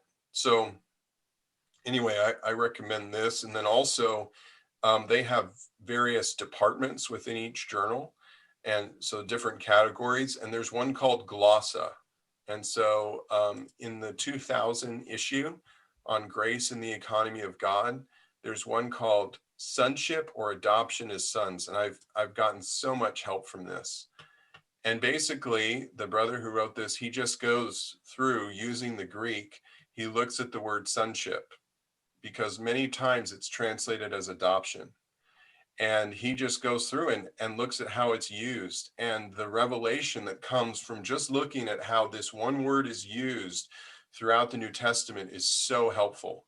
And so actually, when you meet people who believe that we are adopted as opposed to being genuine, born sons of God, just having that as background is very, very, very, very helpful. Okay, so let me see. That is affirmation and critique. Now I'm going to go back to ministry books, and you'll see something here called search. So this is, I don't know what we would do without this, but it's just so helpful. And so what I'm going to do is I'm going to type in God. Okay, there's a number of different ways you can search. And so if you look here, it says search scope. You can include all word forms or specified word forms. I personally always just do specified word forms because my search is always, I try to do it very specific because there's just so much out there. And I need to narrow down what I'm looking for. I also usually just search all publications, but if you want, you can narrow it down by category, by author, or even to specific books. Okay. Now, you can search very simply. You can just type a word or type a phrase. But there's a particular tool that I like. It's called proximity search. This one right here. And basically what it does is when I use this particular symbol, then it will pull up everything that includes a number of different words that are close together in the same portion. And personally, to me, this is like the most helpful way that I've found. So when I'm searching, so for example, if I want to find portions in the word that talk about God and man, and I'm thinking of another key word, alone. Okay, because I remember I'm getting into Genesis 2, and that's where God says it's not good for man to be alone.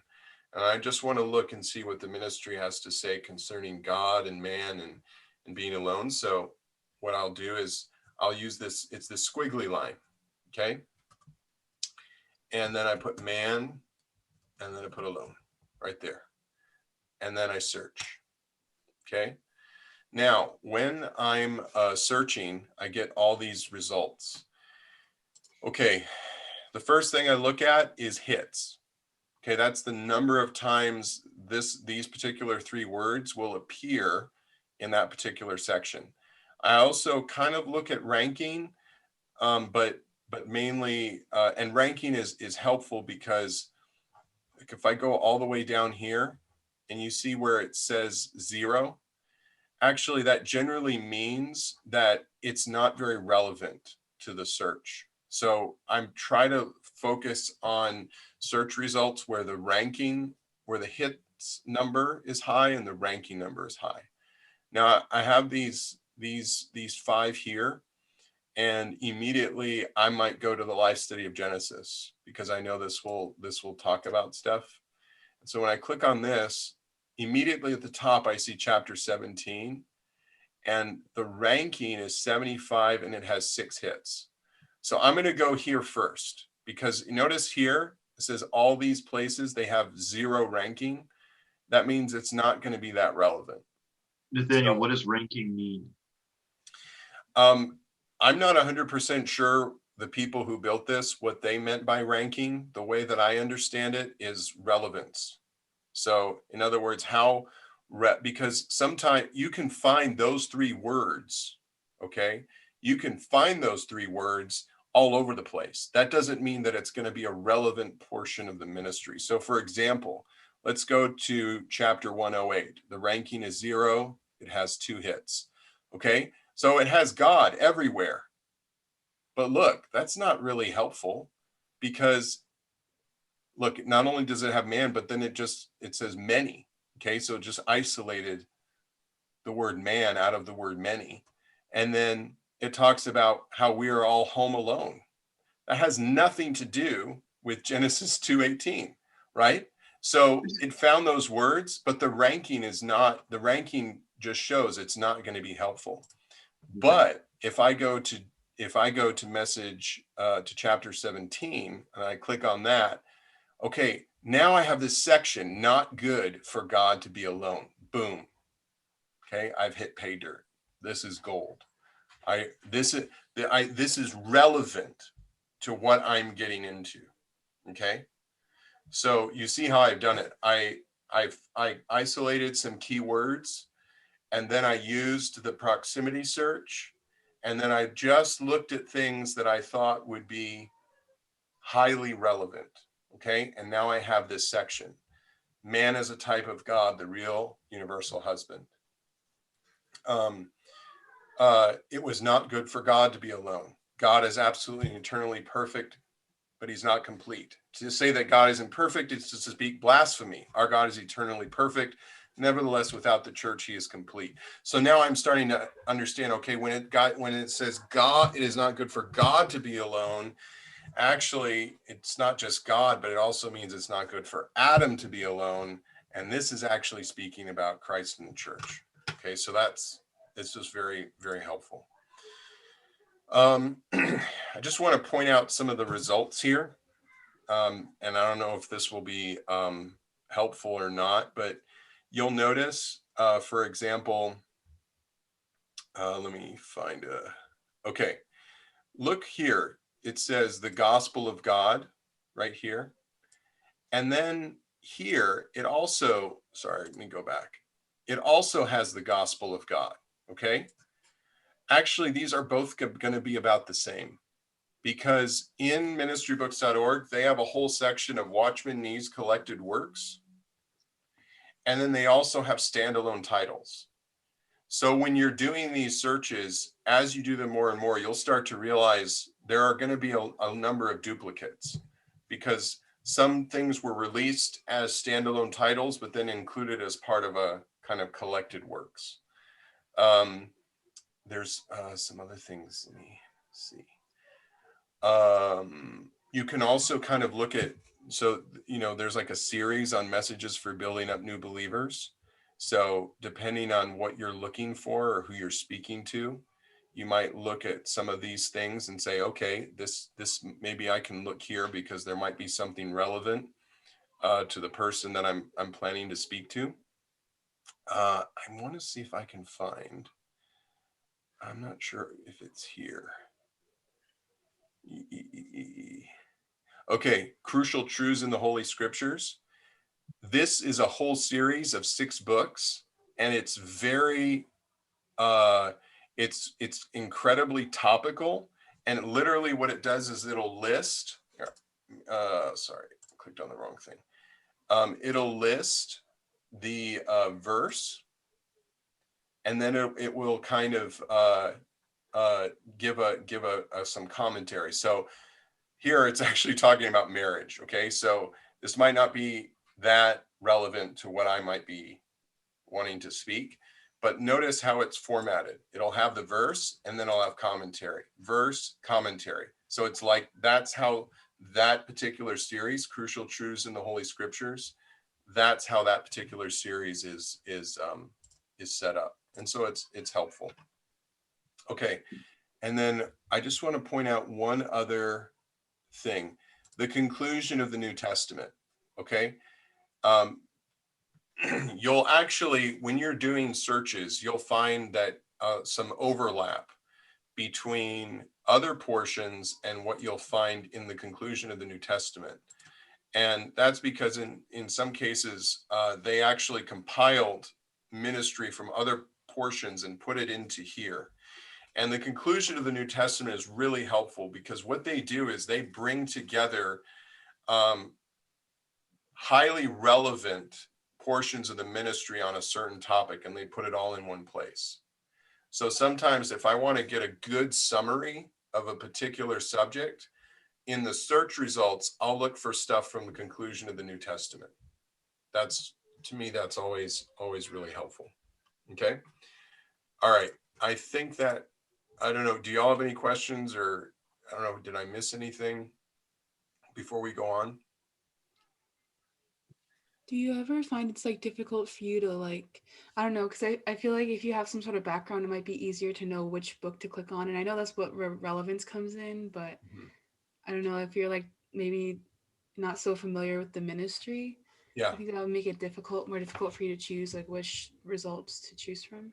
Yeah. And so that's, if in that case, you kind of got to start small, and I would just start with the sources that are kind of at the top, if you will, get the highest number of hits and the highest ranking, and then start with those. And normally I definitely check out life studies. I check out the conclusion of the New Testament, and then I might look at standalone books. Yeah. Okay. Anyway, there are probably a lot of people on this call who have done this a lot and have, you know, perfected ways to do it. So please don't take this as the way. I'm just sharing with you how I do it. You know, just take what you want from it. Yeah. Trevor, do you want to do Pocket Sword? Yeah.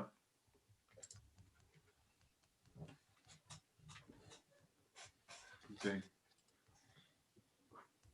Is it there? Okay, is it there? Yeah. Can you see it? Yeah. Yeah. Okay. This is iSilo still. Okay. So this is one of my favorite apps. If you're an Android user, I just want to apologize in advance. Not only because it's not on Android, but the fact that you have an Android. I'm sorry. I'm just joking. I knew Okay. that was coming. So no. It's like this. It's like these two camps: Android and iPhone. Okay. So this is. I have Android, and the Android version of Pocket Sword is called My Sword. Okay. So no, that's actually, I'm very happy. Okay. We were gonna mention that. Okay. I'm gonna open up Pocket Sword here. And it is not user friendly. Okay. But if you know how to navigate it, it's incredible. It's an incredible tool. Okay. So this right now, if you look in the upper right corner right now, it says KJV. That's the King James Version. Okay. There's a lot of stuff at the bottom. What we're gonna do first, because if I click on the KJV up here, the only thing I have on here, I deleted everything just for you guys. Okay, so we can start from scratch and you can watch this. Let's say you download the app. Okay, it comes with the King James Version. Now, the reason why you want this is not only does it have like tons and tons of Bible translations, and I'm talking, guys, they have Apache Indian if you ever go somewhere and like you're talking to an Indian. Okay, like I don't know. I didn't. I'm just glad that the Bible was translated into their language. Okay, but Pocket Sword has that. So the thing is, let's say I want to download something, and this is the user-friendly part that I'm gonna kind of blow through here really quick to kind of show you what you can do. Um, what you're going to see here is it's going to have these three options. I just hit downloads at the bottom, by the way. Okay, so you hit downloads at the bottom. There's only three options right now, but if I hit this little folder in the top right corner, oh wait, let's refresh and see what happens. Oh wow, look at there's so many more. Wow, I didn't even know that was What? possible. Okay, so now what we're gonna do, we're gonna go to Crosswire. Okay, just and we're just gonna let this thing load a little bit here. Okay, there's different options of what to download. And eventually I'm going to show you why it's really important to have a tool like this when you're getting into Genesis 2. Okay. But eventually, look at this. Look at this. I mean, like, okay. So these are just Cherokee Indian. You guys want Cherokee? There's the Cherokee New Testament in 1860. Okay. Like what in the world? Okay, but I am an English speaker, so there's all these in English. The blue ones are ones that have been downloaded, which is King James. Okay, there's a ton of amazing Bibles. Young's Literal is a great one. Tyndale's Bible is amazing. Um, one time we should probably do a dive session on Bible translation. That would be really Oh, interesting. yes, that'd be so good. Darby's is very good. I'm sorry if I'm passing on ones that you really like. Forgive me. Okay. ASV is also very good. Okay, but the main thing here is the reason why this app is so useful is because of this thing after King James. It says with Strong's numbers. Okay, what that is that is Strong's numbers and concordance, and basically it's all of the Hebrew and Greek that's connected to every word in the Bible. Okay. Okay, so I want to know. I'm just going to be honest with you guys. If you don't know this, translating from Greek to English is horrible, and you lose an amazing amount of meaning and depth. Okay, it's almost bad enough where it becomes like paraphrased, which is really, I really wish I spoke Greek fluently and I knew ancient Greek. Okay, but I don't. And so one way to compensate for this is to get an app like this that I can click on any word of the Bible and find what is this word in Greek and what is the meaning. And that's what Strong's does. Okay. So let's just say I'll just show you. I'll download like so and installs up here. This is Young's literal translation. It's just an example. I hit install, I hit yes, it installs. I just upgraded my internet. Aren't you all happy about that? Okay. So now it's installed. I go back. I'll hit the back button here. Okay. But now, okay, so now I'm back to this other part here where it has commentaries. Okay, there's a bunch of different languages. We're not going to go into all of them. Dictionaries. Okay, there's some more of those. A lot of this stuff overlaps with eSword, what Nathaniel already showed us on the desktop. I like having this because I don't bring my desktop when I do a lot of appointments in person with people. Yeah. So this bad boy allows me to use my iPad or my phone to show someone something in the Word. Okay. Um, so you can go back and there's these all these different channels that you can get more and more stuff. All you German speakers. You want the German Luther Bible and okay, whatever. Okay. Now, if you look at the bottom left, okay, it says Bible. I hit Bible. Now, what are these weird numbers behind the words? This is actually the Strongs that is connected to this. But the thing is, a lot of times someone downloads this and then they tell me, like, oh, but the numbers didn't pop up. Okay, there's a reason for that. You have to activate it. So you go up to the King James and you hit this little, this is what I mean by it's not user friendly. You hit this little I, and you go like this and you're like, oh, wow. And then you scroll down. Okay. Oh, sorry. You hit preferences down here. King James Version preferences, this little guy. And then you have to turn on the Strong's number display, because if I turn it off, all those numbers disappear. Did you see that? Okay, but I'm turning it on. Okay, so I want to turn it on and I want to go back. Now, why does this matter? Why does this matter? Okay. I wish I could show you a bunch of other translations, but I'll just show you this. This is the U version app really quickly, but I'm going to show this to you on purpose. Let's go to let's use the King James, but we're going to go to Genesis 2. And you're going to see that this, okay, Cassette, what is the greatest prophecy in the entire Bible? Greatest I really caught prophecy? I really caught you off guard there, didn't I? I just like, Is it? Oh goodness, is it about the Lord coming? The seed. Is it about? Oh, there. Aaron, what do you got, bro? Is it the seed? Okay. I was thinking maybe. That's a good guess, Aaron. I'm digging the fact that you're jumping in on this. See, Cassette, I just created a problem for you. I asked a question that you didn't know. That's a problem. Now we got to figure it out. Sure. Okay. Matthew 16:18. I will build my church. Oh Okay. yeah. It's the greatest prophecy in the Bible. Mm. Now, I'm going to show you how your translation of the Bible, if you don't have a very accurate one, can actually, you will lose opportunities to get revelation. Okay, you'll lose opportunities. Cassette, can you read for me? Can you read for me 22? This is Genesis 2, 22 and 23. Sure. And the rib which the Lord God had taken from man made he a woman, and brought her unto the man. And Adam said, This is now bone of my bones, and flesh of my flesh. She shall be called woman, because she was taken out of man. Okay, we know that Genesis 2 is a picture of Christ in the church. Okay, it's a picture.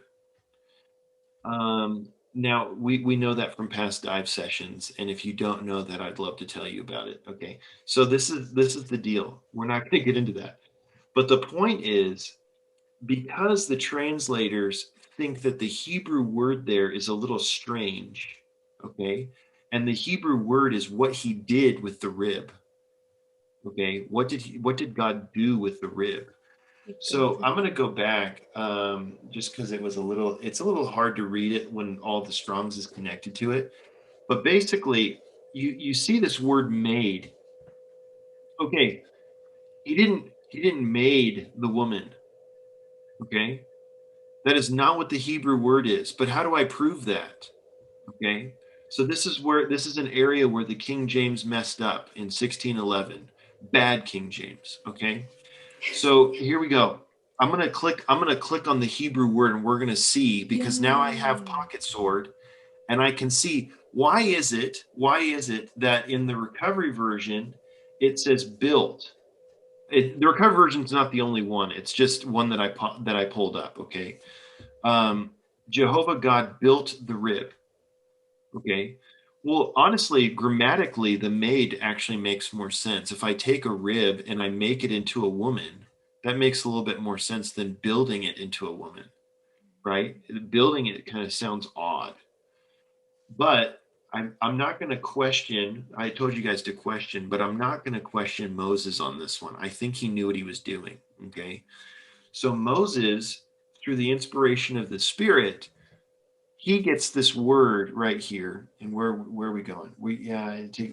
And made. Okay, I know it's hard to see. It's about midway, and I'm going to hit this. I'm going to hit this right here. Okay.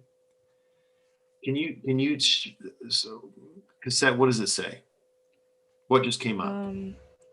A primitive root to build, literally and figuratively. Begin Okay. to build. Okay. So what should the word be? Should be build. Okay, if you take that word away and you make it made, you completely lose out. Like when you see Matthew 16, I will build my church, like you completely lose that connection. It's gone. It's gone. Wow. There's no revelation at all. Yeah. There's no revelation at all because you don't see that that word should be built or build. Okay. Mhm. Now there's other translations like the NASB that would say he fashioned it, which isn't incorrect. You could actually take the Hebrew word and say fashioned. Okay. It's kind of midway between made and built. Okay. But this is just an example of how useful this tool can be. Also, you'll find the recovery version is on Pocket Sword. So if you wanted to download that or show someone, someone's asking for it, it doesn't have any of the footnotes, but it does have all the text, and you can download that on Pocket Sword for free. Um, that's an example of why it's so important. And obviously, in the New Testament, when you come across the word life, which life is it? Is it Zoe life, which is God's life? Is it Suke life, which is my mental soul life? Or is it bios, which is my physical life? In English, it just says life. So I don't really know when I'm supposed to pick up my cross, which life is supposed to die, Yeah. right? So I can do that. I can do that if I have Pocket Sword and I just click on the word and I find out what it is. Cassette, what do you think, John 3:16, which life do you think that is? Have eternal Zoe life. life. Zoe life, because it's God's the only life that's uncreated and eternal. Yeah. So right here, I'm going to click on this, and what comes up? Zoe. Wow. Okay. So now I know that eternal life is Zoe life. It's God's life. Mhm. Okay, this is just an example, and this is a way to dive further into the word by getting into the Greek and the Hebrew. Okay. So at this point, Nathaniel's going to take over and show you the outlines. We're almost done, by the way, and Yes. we're going way longer than we thought. I knew it, Nathaniel. I knew it. I did not think we would go this long. Sorry. Okay, go. Okay, so here we go. Yes. Okay. Yeah, we'll do that one. All right. So, can you see this? Do you see the Bible there? Yeah. Okay. So I'm going to go to Genesis, and the first thing I'm going to show you is the outline. So, this is an entire outline of the book of Genesis. Okay. So it's really helpful to get a bird's eye view of the entire book, because it kind of maps out all the key um, elements, all the key kind of things that happen, but there's actually a lot of revelation even just contained within the outline, and then it also matches it to the relevant verses. So actually, the outlines in the Recovery Version, which is a study Bible, the outlines are just incredible. A lot of times, they're just so helpful in presenting a very kind of succinct bird's eye view of the entire book. They have author, time of writing, place of writing, time period, and then there's always a subject, and the subject is again really helpful. Because it gives you a really succinct view of what the entire book is about. And really, this subject here is a summary of Genesis. God created, Satan corrupted, man fell, and Jehovah promised to save. It's a very good succinct description of what the book of Genesis is about. But now, if we go on to Genesis 2. We're also going to look at some at the footnotes, and the footnotes are again really helpful. You see, it's highlighted, so that means I can just click on it, and boom, right here at the top, I have that. Yeah. Okay, so based on what Nathaniel shared earlier on ministrybooks.org, okay, let's say I'm coming to this and I read this, just as Eve was the increase of Adam, the church as the bride is the increase of Christ as the bridegroom. And then it has this reference in John 3. Okay, I have no idea why we're talking about John 3 now. Okay, like why are we talking about Nicodemus and Jesus talking in John 3? So basically, what this does, if I want to dive into this topic, okay, we could actually do a line on women in the Bible. That would I got to add it to the list. Now there's 39. Okay.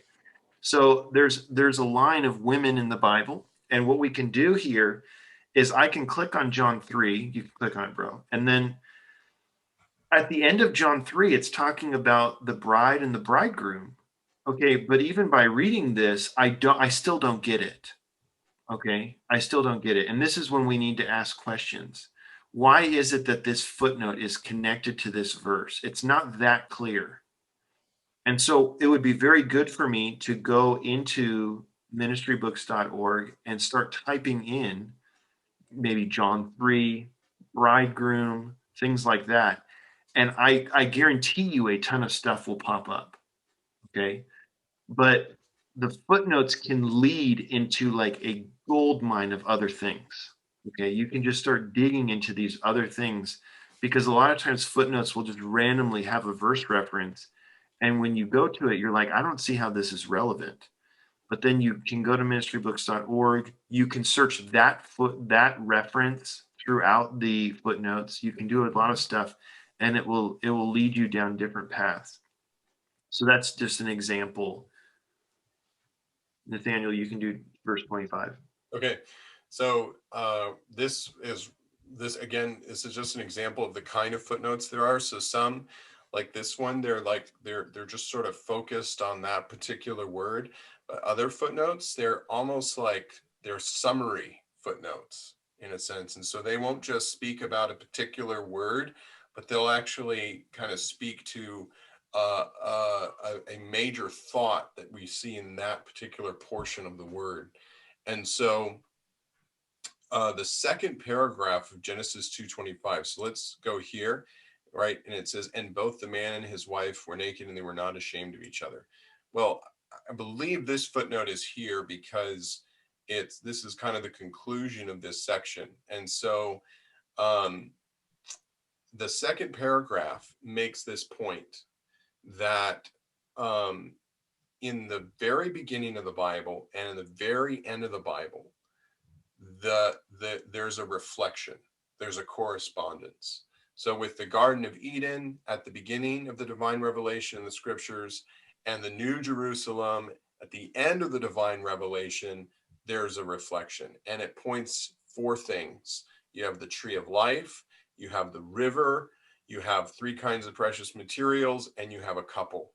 You have these four things in Genesis 1 and 2, and you have these four things in Revelation 21 and 22. And then it includes this statement that is just kind of mind-blowing, but so helpful at the end. What is revealed in these two parts of the scriptures is the central line of the divine revelation of the entire Holy Scriptures and should be a controlling principle of the interpreting and understanding of the Holy Scriptures. So actually, a lot of the footnotes are like this. They'll just kind of contain gems, and they just, wow, okay, now I know when I am interpreting the Bible, when I am trying to understand what's going on, I need to have Genesis 1 and 2 and Revelation 21 and 22. I need to have that very much in view as I consider what's going on here. So those are the footnotes, and then we're going to wrap up in just a second here. Trevor's going to talk to us about cross references. Well, basically, really quickly, because I really want to do the last poll. Very, very quickly here. This is the cross references, for instance, in Genesis 2. There's a lot of places to go here. And what I want to point out, can you see my cursor? Can you see this? Yeah. Oh, okay, cool. So what I want to point out here is these are cross references, okay? What is CF? Do you know what CF is, bro? I thought that meant cross reference. I Yeah, always thought it me too. I did for a while. Actually, this is not a cross reference. This is like basically means to compare with that. So compare this verse to this verse. Okay. So there's these little there CF shows up every once in a while. Here's another CF. Okay. This actually, for instance, if we're looking at Genesis 2:24, 2:24, therefore a man shall leave his father and mother. Okay, this is the verse that Paul quotes in Ephesians 5. Okay, so if I go back to it, this is 5:31. That is a cross reference. Okay, it's the exact same verse. But to compare with, okay, so now you have the bone up here and it says compare with that. Okay, so now I'm comparing what it's saying about the bone coming out of him and being built into a wife, Eve. I'm comparing that with no loving the Lord loving his own body, right? No one hates his own flesh. So what came out of Adam, if I'm comparing them, what came out of Adam was a piece of himself. Okay. And so now I'm comparing these two things. Wow, like Eve was actually a piece of him. It actually became him in life and nature. Okay, so that is a comparison type of thing. Something that I like to do is I will, and this is just linking verses. And honestly, I really like doing this. Okay, but it's actually how I dig the most is just typing in a word, um, and just start to go. Okay, so I don't know anything about the flesh. Why is the flesh? Okay, here's a question. The flesh is always bad. I've always heard the flesh being bad. You know, what? What about the flesh before the fall? This is before the fall in Genesis 3. Was the flesh always bad? Is there a good part of the flesh? What kind of flesh is this? So these are types of questions that we need to ask. When I'm reading Genesis, why is it that God did not create Eve in the same way he created Adam? Why? That would make more sense just from the dust, just come up, from the clay. Okay, so these are questions that we need to learn to ask. Sometimes in the Bible says stuff and it also doesn't say stuff. Why is it that every single day it says that it's good except one? Why is that? If we're looking at Genesis. So there's all these little things. It's not only you can get light not only on what the Bible says, but also what it doesn't say. Okay. So these are all things. And then basically you can trace flesh through the whole Bible and start kind of doing a word search on flesh. Get into those other apps, those concordances, the Vines dictionary, what is the flesh, all those types of things. And then eventually what you'll see is that when the Lord resurrects in Luke, he said, look at my bone and flesh. He doesn't say blood. Okay. He doesn't say blood. Because our life source based on Genesis 9:4 is blood. The life is in the blood. But the Lord, when he resurrects, doesn't have blood because his life source is not blood. His life source is the spirit. So he's just flesh and bone when he resurrects. Okay. This is the line of flesh and bone. So guess what happens? He resurrects, and now there's bones on the throne, cassette. There's bones on the throne. But if he had blood, he would have bled to death because he's got holes in his wrists and in his side, right? He doesn't got no blood. So the Bible is very exact. You would only find that by doing a word search, and you would see that when he resurrects, he's flesh and bone. And that's why when the Lord sees us, we're going to be the same as him. And he's going to say, this is bone of my bone and flesh of my flesh. The same thing he said to Eve. Adam said to Eve, okay? This is an example. This is just an example. But I think that's pretty cool. I don't know about you, Cassette. Do you think? I think it's That's cool. incredible. Okay. I'm shook. So this is some stuff that we want you guys to dig into, and then you can share that with someone. You know, like why does it not say flesh and blood? Why does it say flesh and bone? Mhm. Okay, Nathaniel, please launch the last poll. Okay, so This I was going to say this sets up the next dive session, but go ahead. yeah, well, at least the first 3 questions do. Okay, Go ahead. so what are you most afraid of in life? Looking stupid when I speak the truth, Mhm. feeling ignorant when I speak the truth, saying the wrong thing when I speak the truth, or spiders, snakes, or the opposite gender. Sometimes people are a little bit bashful.